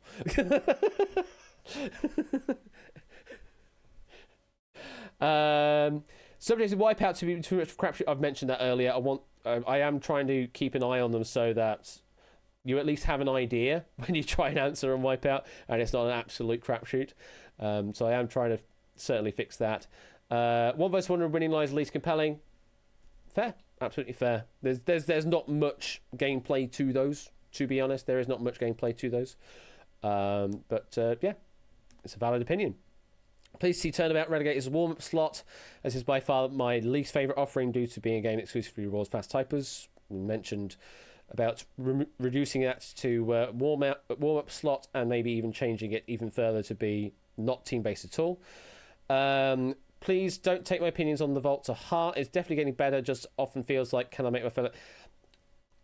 the problem with the Vault is it just it just doesn't work in Twitch chat. It just doesn't work. Like, you can have a Twitch chat game adjacent to it, playing, just answering the questions, and that's fine. But the brokering part of it with Twitch chat involved, it doesn't work. It just doesn't work. I mean, we tried to make it work. Goodness me, we've tried all sorts of things with it. But I just don't think it is. So that might have to go to just being very traditional in that we have 4 players. We have it pick the 4 main players and also the next 5 players that are nearest to the vault code to be the in studio brokers for the game, and do it like that. So it is more akin to the UK edition. And just have an audience game play along, but then you lose all the fun of being able to broker with the audience, which is what I kind of wanted in it. But it's a race to the bottom. That's the problem. It's a race to the bottom. With so many offers on the cards, it's just a case of who can get their bid in first, and who can get it the lowest, and that's it. There's nothing much else to it other than that. I would like to see 100% come back soon. I do worry that we play Equation Grid far too often. It would be good to have a third, no questions required starter to go alongside Equation Grid and Alt Scrabble. Well, thankfully, I've done Quiz Cubed. That's a thing. We've also had someone talk about Who Knows Where. So we may have some packs for that coming soon as well. Turnabout is currently sitting in warm-up slot relegation. But that's still pending other potential changes as well. To see if we can get that to feel better rather than as team turnabout. And 100% will be coming soon. I do have a pack all written from 10 people in the community. David provided me with that. I just need to schedule it in at some point. So definitely will be getting 100% in at some point. Just need to find the time to find it in the schedule. Still don't know how turnabout works. But I'm not good at wordplay, so I may never work it out. I hope it's fairly understandable how the game works, but it might just be that it's so fast that you can't understand what's going on. It might be because of that. Winning lines could use more participation measures. Right now it's possible to get impossible to get past round 1. Well, it's a good thing the last time we ran it that I was able to allow anyone to answer on every question throughout the entire game. More participation there. So I fixed that problem for you, sir. Secret Fortunes needs a hard timer, otherwise it drags for too long. The problem is, what do you do when it hits the timer in Secret Fortune? What do you do in that scenario? You can't really auto-select an envelope. That feels a bit scummy. It could be that I just enforce the timer in voice a bit more harshly and say, right, if you had your time, you need an answer now. Could just do that. I think it's fine as it is, to be honest. That's my opinion on it. I think it's fine as it is. I think I would like Turnabout better if it was played with individuals in a lobby game. I made that mention earlier. Wipeout is better now, it's faster and snappier, and in general I prefer games to be moving along rather than lots of analysis. That's fair. Feel Dutch 1 vs 100 as the rules currently are is far too lengthy and too big a drain on the question pool. I mean that's Dutch 1 vs 100. That is the rule set. That is how it works. Unfortunately, that's how the game works. And it does seem to be the case that pretty much no one's picking Dutch these days. But that's just out of their own choosing. That's out of, there's personal preference of wanting to go either US or Dutch, and people just going US. And that's fine. That's absolutely fine. Outright, this course fantastic, but I do wish I was able to play occasionally, despite currently being entirely unavailable Friday. Yeah, there is that problem when I basically committed to the idea of doing Outright every last Friday of each month. That those that couldn't tune in on Fridays couldn't get their outright hit. That's something that it was nice to have the regularity of outright for that. But now that I've done that, now I can start mixing it up a bit more. I can do outright on other days if I wanted to. So maybe it could come back to a Wednesday stream and you'll be able to play it. Turnabout would be better with curated packs submitted by members of the community rather than relying on an algorithm that comes up with dodgy definitions and even dodgier words. It is the drawback of using Datamuse. Although it's nice having all the words and definitions there, it does pick out some real dodgy stuff sometimes. I think games that rely on reflexes heavily unfairly favours the same players, Turnabout winning lines, etc. It's been made mention of, some quizzes you can't get around. You can't get around that. There is going to be a race to the buzzer style type to the game, but other games won't be. It's just the nature of some of those games, unfortunately. Wiki Walker wasn't listed above, but even for an April Fool's joke, I generally found it fun and wouldn't mind it seeing again. If it can fix the bugs and maybe make the ending game compelling, possibly. Deal for All was a bit frustrating given that although it was for all, we had fewer people in the hot seat than previous tournaments. Reason that you're saying that is because we actually only had 13 episodes in the entire thing. That I just wanted that to be the case for Deal for All because the previous season, Deal Season 3, oh my god, that took forever. It took absolutely forever to get through that tournament. It just dragged and dragged and dragged. And that was due to, more often than not, due to scheduling issues with players. So by doing it completely the other way with Deal for All, we're having hard defined schedule that must sit on these days and just get it over and done with. I really enjoyed doing it like that, but I can understand why there may be opinions against that as well. So again, a balance to be struck. Maybe Deal for All just didn't bring enough people in the opening phase, maybe.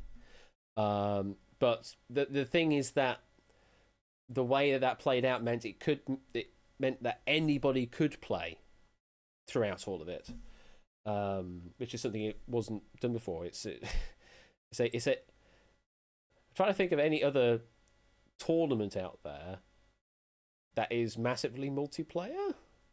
It's very weird. It's a very weird kind of thing. But yeah, I think it worked for what it did. Maybe I should have spaced it out over more weeks, or like separated them out rather than it being a condensed block of streams. Maybe do it more like I'm doing with Breakaway, where they're one every 2 weeks or something. So it takes longer, but actually doesn't in terms of raw length. So I don't know. I don't know where the balance is, but I think it is somewhere with Deal for All as it currently is. That structure does work. It just, again, probably just like one variable needs tweaking and it'll work even better. But we will get there. We will get there at some point. But those are all of the opinions on that. In terms of general comments about my streams, there's a lot of positive stuff that I'm not going to mention because it's just ego boosting. The big things are that it's about the chat behaviors that are not in my control. I think what they're referring to there is the use of the Duke command all the time. More cat cam. I mean, you got a lot of whiskers tonight, so you got a lot of cat cam. But the big one that people miss, or at least some people miss, is seeing more of the behind the scenes stuff and more dev stuff. So that might be becoming more of a regular thing going forward, because I will be leaving my current band, and that will mean once I have left that band that I am only in one band left. It used to be several years ago that I was in like 5 bands at the same time. So when it came to the weekend, I had 0 time to myself at all. I would work Monday through Friday, and then I would gig like the Saturday, and then maybe a Sunday every now and then as well. So I'd have literally 0 time to myself. Then I whittled that down a little because I obviously moved down from where I studied to where I am now currently living and working. But I was still in 3 or 4 bands at that time. Left one of them, and then left another. And then this one I finally decided I've had enough of, and leaving. We'll be leaving in 4 weeks' time, I think it's going to be. And that will suddenly mean then I am now got all of my Sundays back.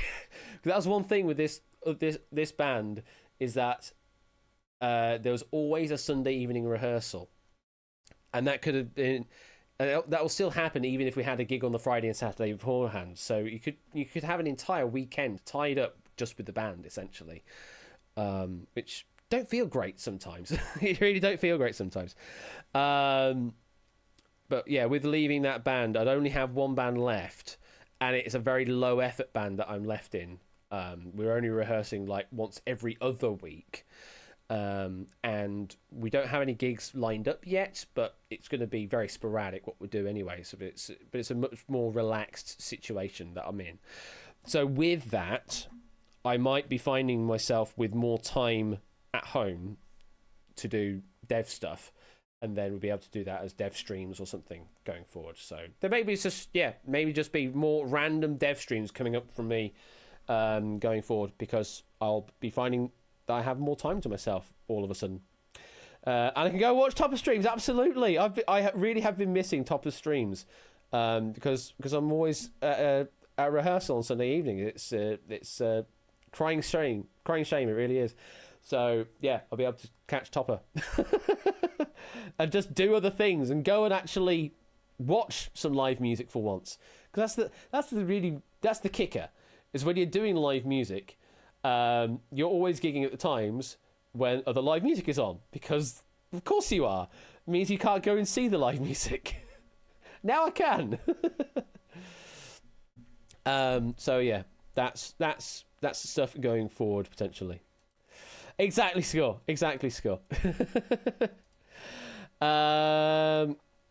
Anything else in the other general comments about my stream? Okay, so there was one talking about the way that the questions are now constructed. So yeah, it certainly is that the more modern the game, the more it tends towards a pack-oriented design, which obviously makes things a little easier in terms of organising the questions, but does mean those that don't feel like they have the chops to be able to write like 70 questions for an outright pack, they feel a bit slighted that they can't offer like a single question here or there towards all the other games that are currently going on. Because there's only really 1 versus 100, Wipeout, and Duel. Those are really the only 3 regularly running games that offer the singular questioning approach that uses the question database. So I can understand, that certain opinion about the question writing, because it has changed. The meta has shifted, as it were. 15 to 1 doesn't actually, Ben. No, that uses a trivia database that I've got. Not that trivia database, but a different trivia database. But also not open trivia database either, but a different one. But from time to time, I do get a pack for 15 to 1 written for a specific purpose, like David did for the grand final episode.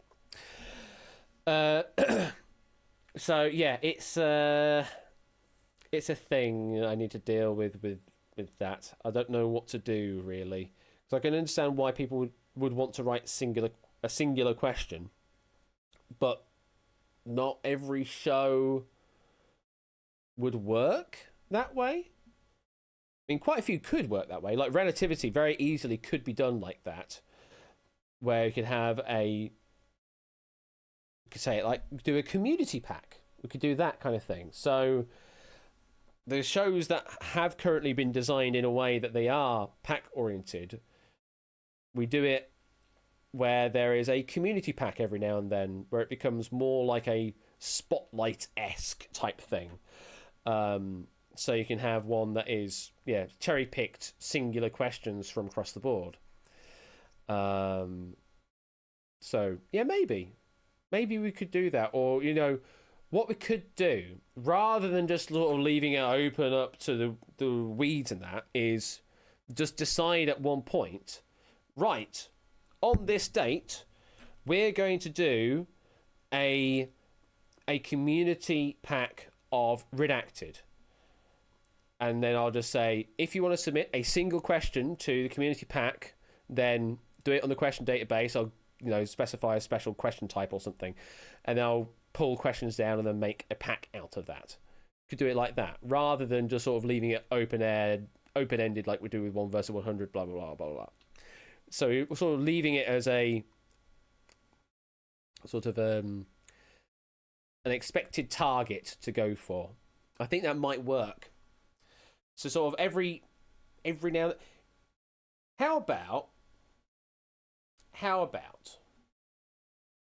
1 game per month? Would that be achievable? Maybe not.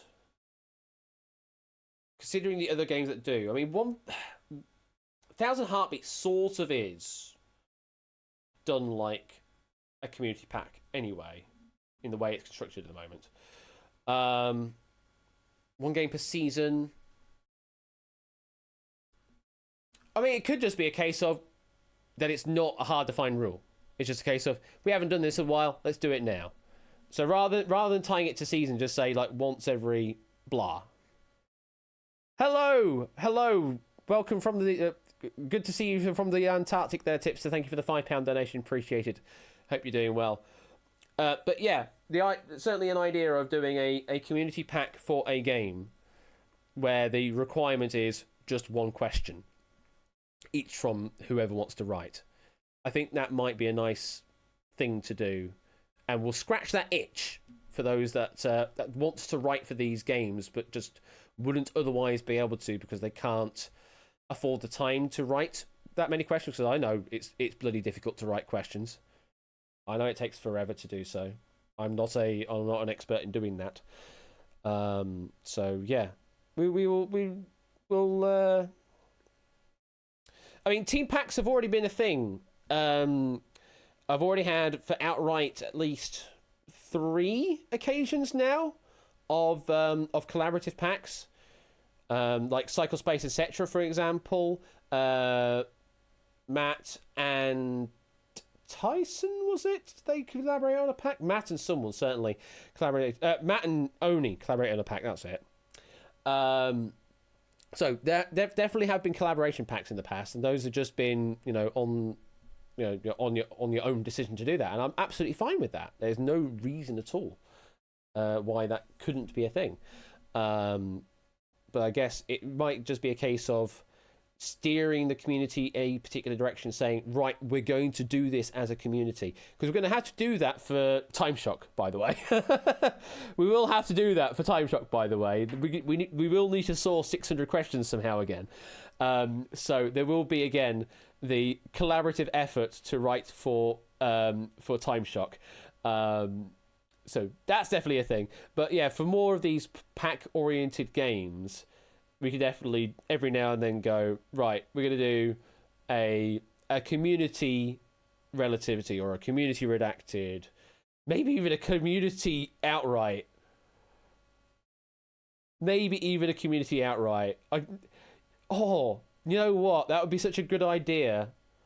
If I give you like a really, really generic category to work for each round, and then once all the questions come in, then I balance them obviously for difficulty. Oh, that sounds like such a good idea. Community Cleverdicts. I mean, Cleverdicts was on the list of potential game ideas, so that's the thing. Secret Santa, but outright. Oh, now you've ruined all the fun. That was gonna that would have been so good on Quizmas. Honestly, that could have been so good at Quizmas. So yeah, that's definitely an idea to float, is to do a community pack for these games that are pack oriented at the moment.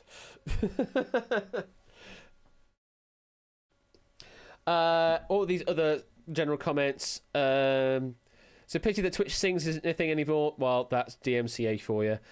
A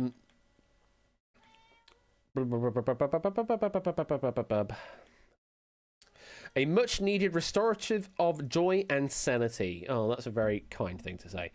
How do you discover the guild? Lots of different places. Can you roughly remember when you joined the Discord guild? That's just for me to know. What do you use the Discord guild for? Majority of you use it for announcements, which is surprising, not surprising at all. Then quizzes and game shows hosted by community members is second most popular, and then just general game or quiz show chat is the third most popular. Yeah, total makes sense. We had a 1 vote for Wordle, 1 vote for shitposting, and 1 vote for weirdest photoshops I've ever seen. So there's also those commitments as well. In terms of the Discord hosted games, the most popular one up there was, no surprise to anyone at all, Panel Quiz Attack 25 is the most popular with 31 votes up there.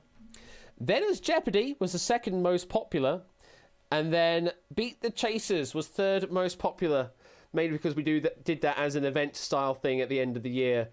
That's why it was such a highly voted thing. Then we got Cash Trapped was the next highest voted. Topper, you were 4th highest.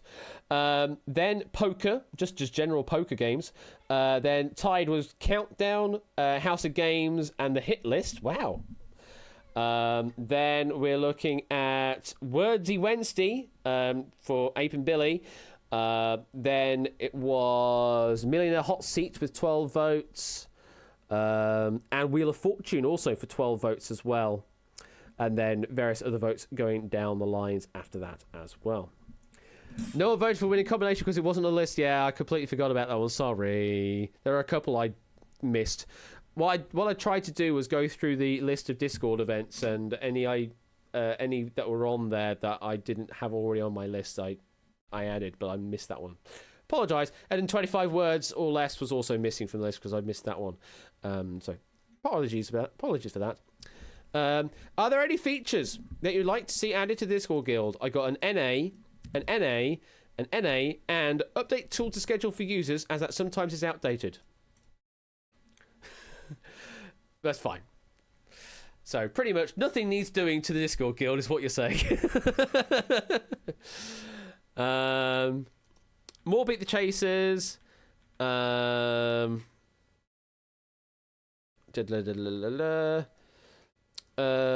find myself getting quite frustrated with buzz-in style games. I recognise this is the nature of said games, and there's a very definite knack to preempting the host reading pattern. Yeah, unfortunately, people have gotten really good at Jeopardy here, and really know host cadences. So it can feel rather infuriating when you can't get in, when you've got like a buzzer time of 0.01 or less, and you're being beaten with that. It's like, oh yeah, I get that, but it's unfortunately because people have gotten too good around these parts. So there's not much I can do about that. Unfortunately, not much I can do about that. List command should be deactivated in the studio's signups channel if possible. This command is being spammed. Yeah, I mean, I do try to keep on top of the extra lists that appear, but yeah, maybe I'll take that off that channel. I certainly can limit it that way. I think it's lovely that you have an emotions channel. Strong sense of community in the group was lovely. We need more Beat the Chasers, please. I really appreciate the job that the moderators do for the guild. I feel like the server is a safe place to hang out. Thank you. Thank you to the moderation team. You don't get much thanks these days, but no, seriously. Thank you very much for helping out. I mean, the server does generally do a good job keeping things afloat itself, which is quite surprising. But having the moderators around just to gently nudge people into certain ways is like, it's nice. It's very nice, and thank you for helping out all this time you've been around here as well. It's immensely gratifying. Restart to install the latest Windows updates. No, Windows, no. Don't do that. You know you can't install anyway. There is Tipster, but when I last checked that, I don't know if they fixed it, but when I last checked that, you can only have the live list on one list. And I had that on the schedule channel. So yeah, at one point, and I do actually have it on the schedule channel right now. But yeah, I don't think you can have multiple live lists going at once. Because otherwise, it would have a live list on the signups channel as well, just for the signups list, because it makes most sense to do that. But I don't think I can do that. At least I certainly couldn't before. Maybe I can now. Anyway, do you have any general comments towards myself? Pretty much, it's all very positive. And again, ego boosting. Thank you very much for all the kind words. Yeah, not. Thank you, the 100 bits puzzle down. Yeah, just all very, very, very kind words to me. Thank you very much. If you want to disclose who you are, I'm not going to say anything. Don't worry. But thank you for disclosing your opinions. Now. The tasty part. The tasty part at the end. Quiz Night Live. Quiz Night Live. Ooh, come on, we need to make it happen. So, I gave you the poll of potential dates to go for, and unsurprising, you went for the weekends.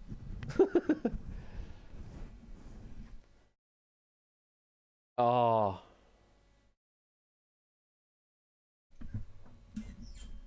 Ah. Thank you, Alex, for the £10 donation and those super kind words. Absolutely. Always trying to make the most of the community that we can. So, yeah, thank you very much for that donation and the very, very great words. So, yes, Quiz Night Live. I've been wanting it to happen so long. And obviously things got in the way. I'm hoping, really hoping I can make it happen this year. And as you saw from the dates listed, I want to try and make it happen in October. The place that I was initially looking at getting a conference room for, unfortunately, doesn't do it on the weekends anymore. Don't know why. They just decide, no, it's not going to allow conferencing facilities to be hired out over the weekends. So they're out of the picture entirely. But I have put feelers out, and I did get an email from one place, actually. I need to talk back to them about what my requirements are. But yeah, unsurprisingly, it's a weekend that you're looking at. I'm probably going to be trying to look at doing it either the 15th and 16th of October or 22nd and 23rd of October. It's pretty much probably going to be a 2-day affair. Just so that we don't have to do like a full bombastic one big day. We can do 2 smaller days instead, and then have some more community side things going on betwixt that. So, like, go and have a social game of bowling or something if people want to do that, or go karaoke or whatever, blah blah blah. Just hang out with a few people, in a more IRL sense, between things. And one of the big things that was made mention in the comments below that, because I'm aware that there are a few people over there that are over the pond, and it's going to be pretty much nigh on impossible to attend a Q&L because it's prohibitively expensive just to get a flight just for the event. And the idea was floated about doing remote hosting. I'm absolutely all for people doing remote hosting for a Q&L, because certainly what the part of the idea was to be able to try and stream it. Oh, seriously, JB? That would be absolutely crazy. Thank you for the 100 bits, but you certainly don't have to. But the initial idea was that it was going to be live streamed, so it was going to have an internet provision for the room anyway. So if we wanted to do remote hosting, or if people wanted to remote host, I'd absolutely 100% do that. So people over in the States that can't feasibly make it over here, but still want to be able to contribute to Q&L in some form in hosting a game, definitely can make that happen. So don't think you're being excluded in that regard, because we can definitely make it happen. We've been able to do it on Discord all this time, hosting all these Discord games. We can definitely make it happen at Q&L and have some real people interact with you for a real thing.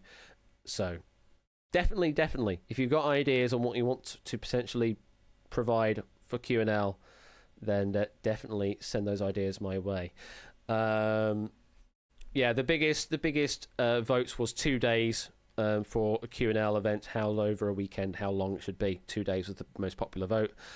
And then, would I be interested in hosting a game or quiz at Q&L events? There's spoilers about people's names in here and things like that, so I'm not gonna say anything right now. But suffice to say, all of the big players have made mention of something at the very least. And some really good ideas up here. So I will leave it at that. Jenga Live, baby! Oh, can you imagine, Toad? Can you imagine? You know, I could go and purchase one of those big lawn style Jengas, and we can actually do it for real,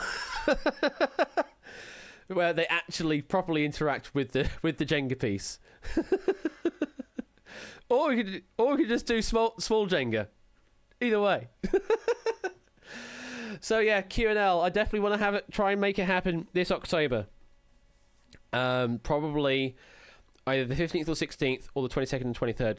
The sooner, as soon as I know what date I'm aiming for, and if I can find a suitable facility for it to happen in, I will let you know on the first occasion I do.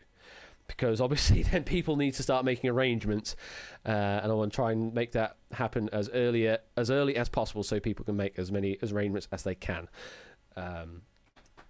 So, yes, that is definitely turnabout with real life turnabout balls.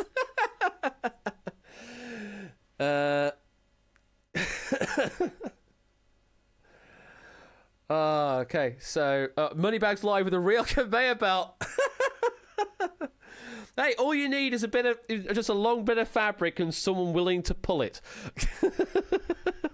Doesn't take much to be able to do that. Right, anyway.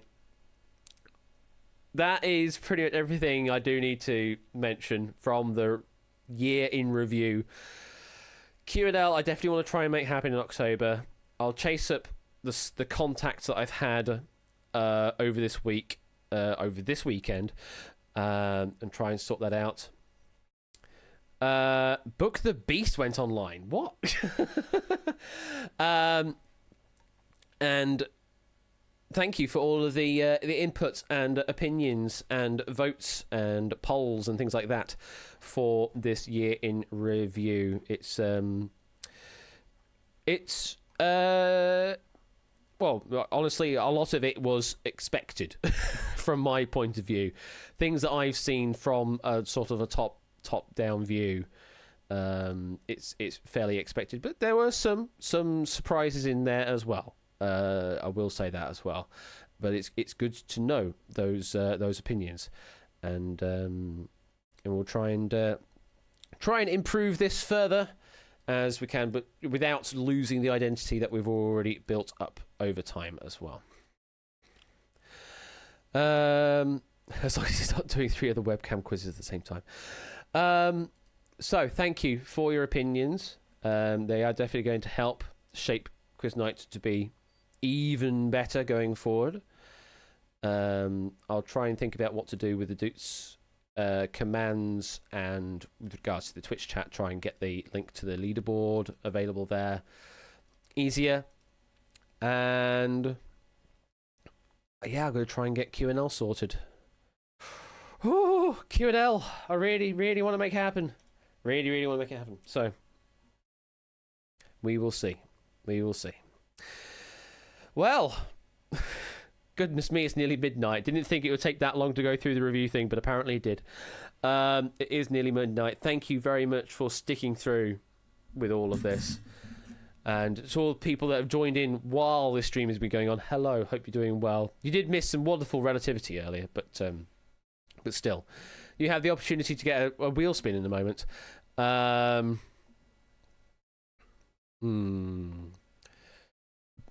Excuse me. The best quiz community this side of Twitch for a wheel message, says Score Count.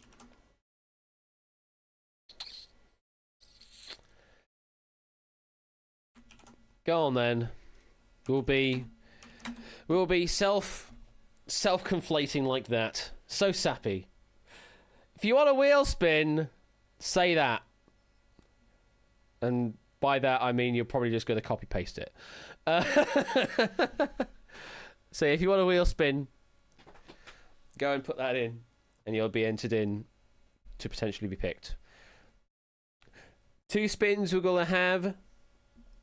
And don't forget, if you weren't here on Wednesday, I'll make mention of it again now. I've added this to the wheel. So instead of it being 10k and 100k on a question, we now have 10k or dual chips on a question. Yeah. I still have dual chips in my possession. And, well, they're going to be offered as a prize now. So if you missed the opportunity to get yourself some deal chips on the 500 question stream, then you could be earning some for free just by spinning and getting a question right. Obviously, you've got to land on that wedge. You've got to be picked first. So you've got to get through quite a few luck phases just to even get to that point. And then you still have to answer a question correctly. And then you'll be able to win those chips. So That is up there. Oh, and we've also reset the jackpot because Inca broke the bank and got the 400,000 doot jackpot last time round as well. So we have reset the jackpot now. It's now back to 200k. Right. Let's see who's got a wheel spin. Let's turn that music off. First one is going to be Maple Yamanote. You are our first spinny. So, what are we going to get for you? Let's find out. Let's put the microphone away, put the webcam over there, and the spin goes like this. What shall it be for Maple Yamanote? Well.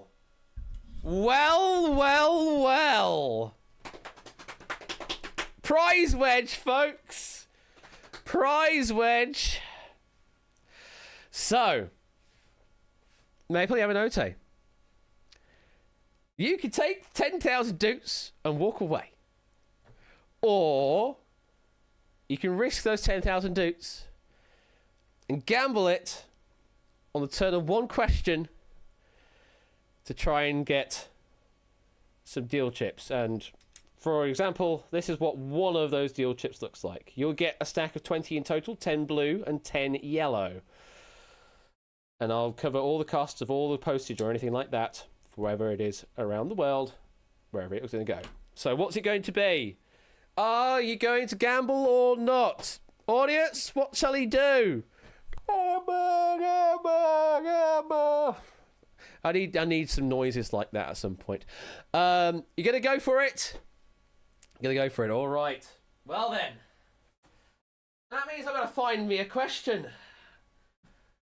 Oh, that does mean I've got to find me a question, and that means we're going to the ultimate pub quiz book from Collins. That's where we're going for this. If I can press the right button, I keep forgetting which button it is. Keep forgetting which button it is. It's this one. Change to the freaking right layout as well. I do need to label them. Let me take the music down slightly. It's still changing to the bloody wrong scene. God damn it. Right, anyway. Maple Yamanote, this is a tense moment. I need to find a question for you. Right. No, I'm not going to give you a rugby question. That is definitely not fun.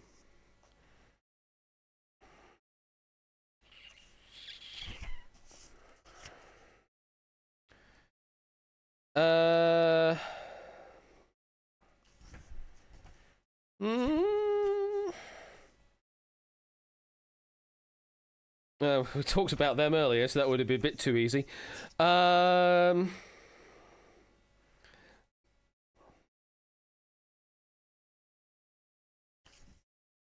That's too hard. How is that an easy question?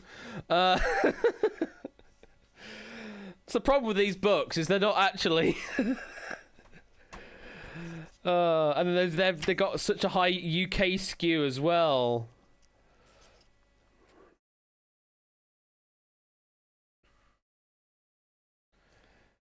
Are these all terrible questions?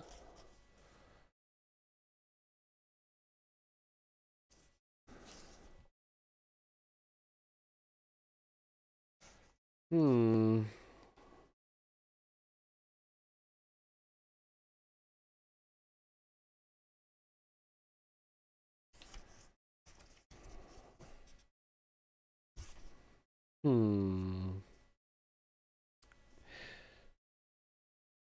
Is that too niche? No question. I know that one, but that's only because I know the band.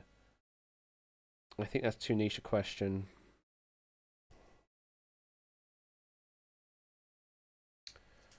Oh, is that a good one?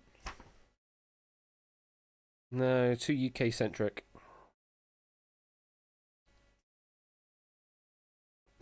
And that is too damn easy.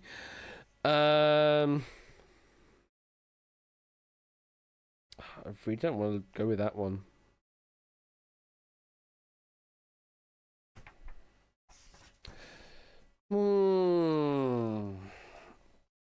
I'll go for this one. I'll go for this one. So your question for some dual chips then, Maple Yamanote. Which group covered the Bee Gees' tragedy in 1998? Move the camera over. Which group covered the Bee Gees' tragedy in 1998?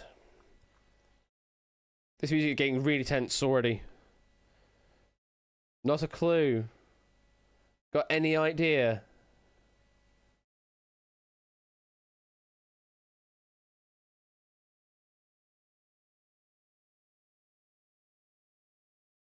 Do you have any idea at all?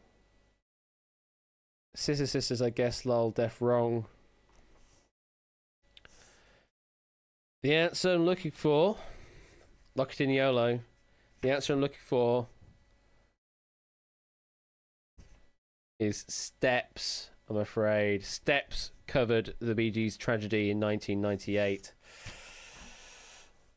Yeah, a lot of these are UK-centric, but some of them are just ridiculously easy as well outside of that. It's just, yeah. It's a problem with these pub quiz books is they like to be very UK-centric. Unlucky there, Maple Yamanote. Really unlucky on that one. I did try and make. I certainly wasn't gonna. I'll ask you this one just out of curiosity, but I'm pretty certain you're not gonna get this one either. I know the answer to this one, but this is a very UK-centric question for being easy. After what was the band UB40 named? After what was the band UB40 named? I'm pretty certain you wouldn't have gotten this.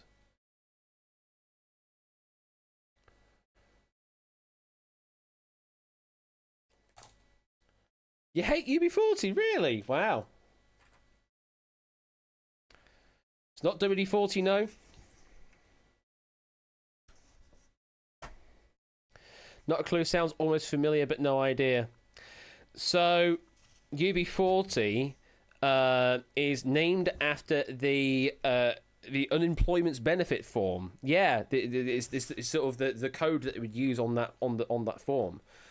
That's why it's called that. That's why they're called UB40. So yeah, really, really niche knowledge, that one. And that's deemed as easy in this book, and I know for certain it's definitely not easy. Goodness me. You said they've named after a red wine. Ha ha, funny. No, I'm afraid not.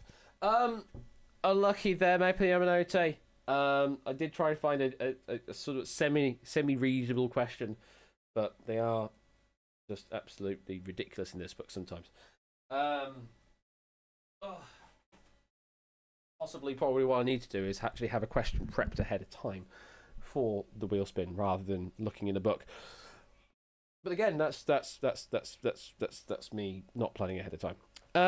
It's just how the chips fall, and yeah, unfortunately they fell like that instead. That was very clumsy. Anyway, there's still one more spin. Who knows? It could respin you. It could respin you. It's not. It's going to spin Tyson Bane instead. Tyson Bane is going to get the second spin. Jenga, chip yeah, or something like that. Yeah. Let's find out.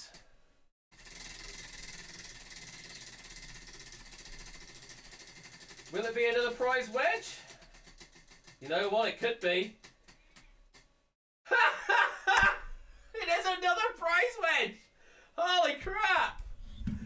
Well then, back-to-back prize wedges.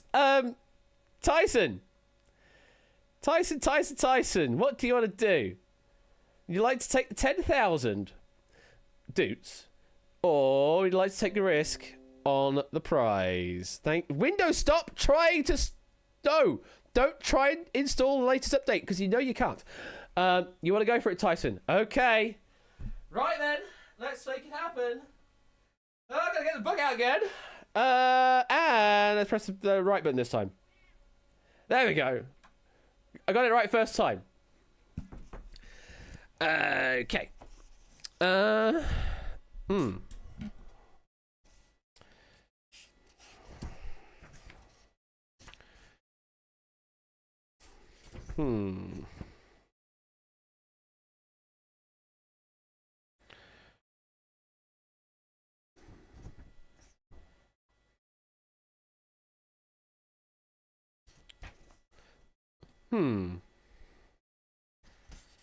Should I go for that?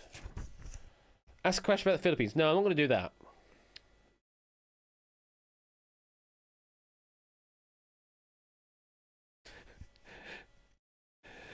Hey, Tyson, would you like a Formula One question?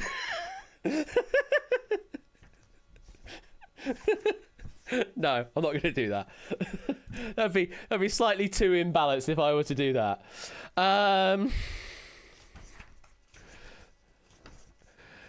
Let's see what else we can do.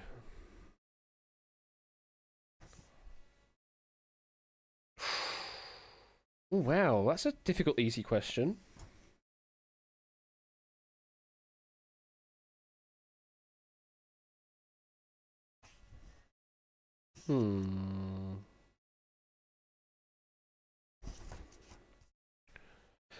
Let's go for this one.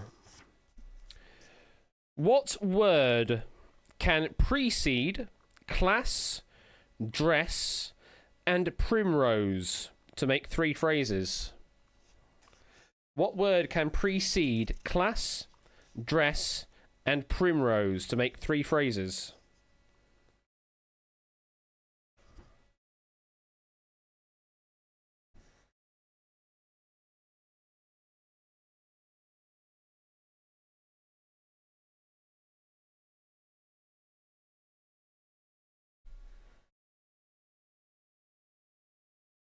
Got any ideas, Tyson?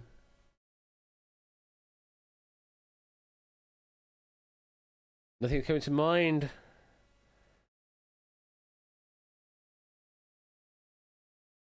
Any idea? Any word at all?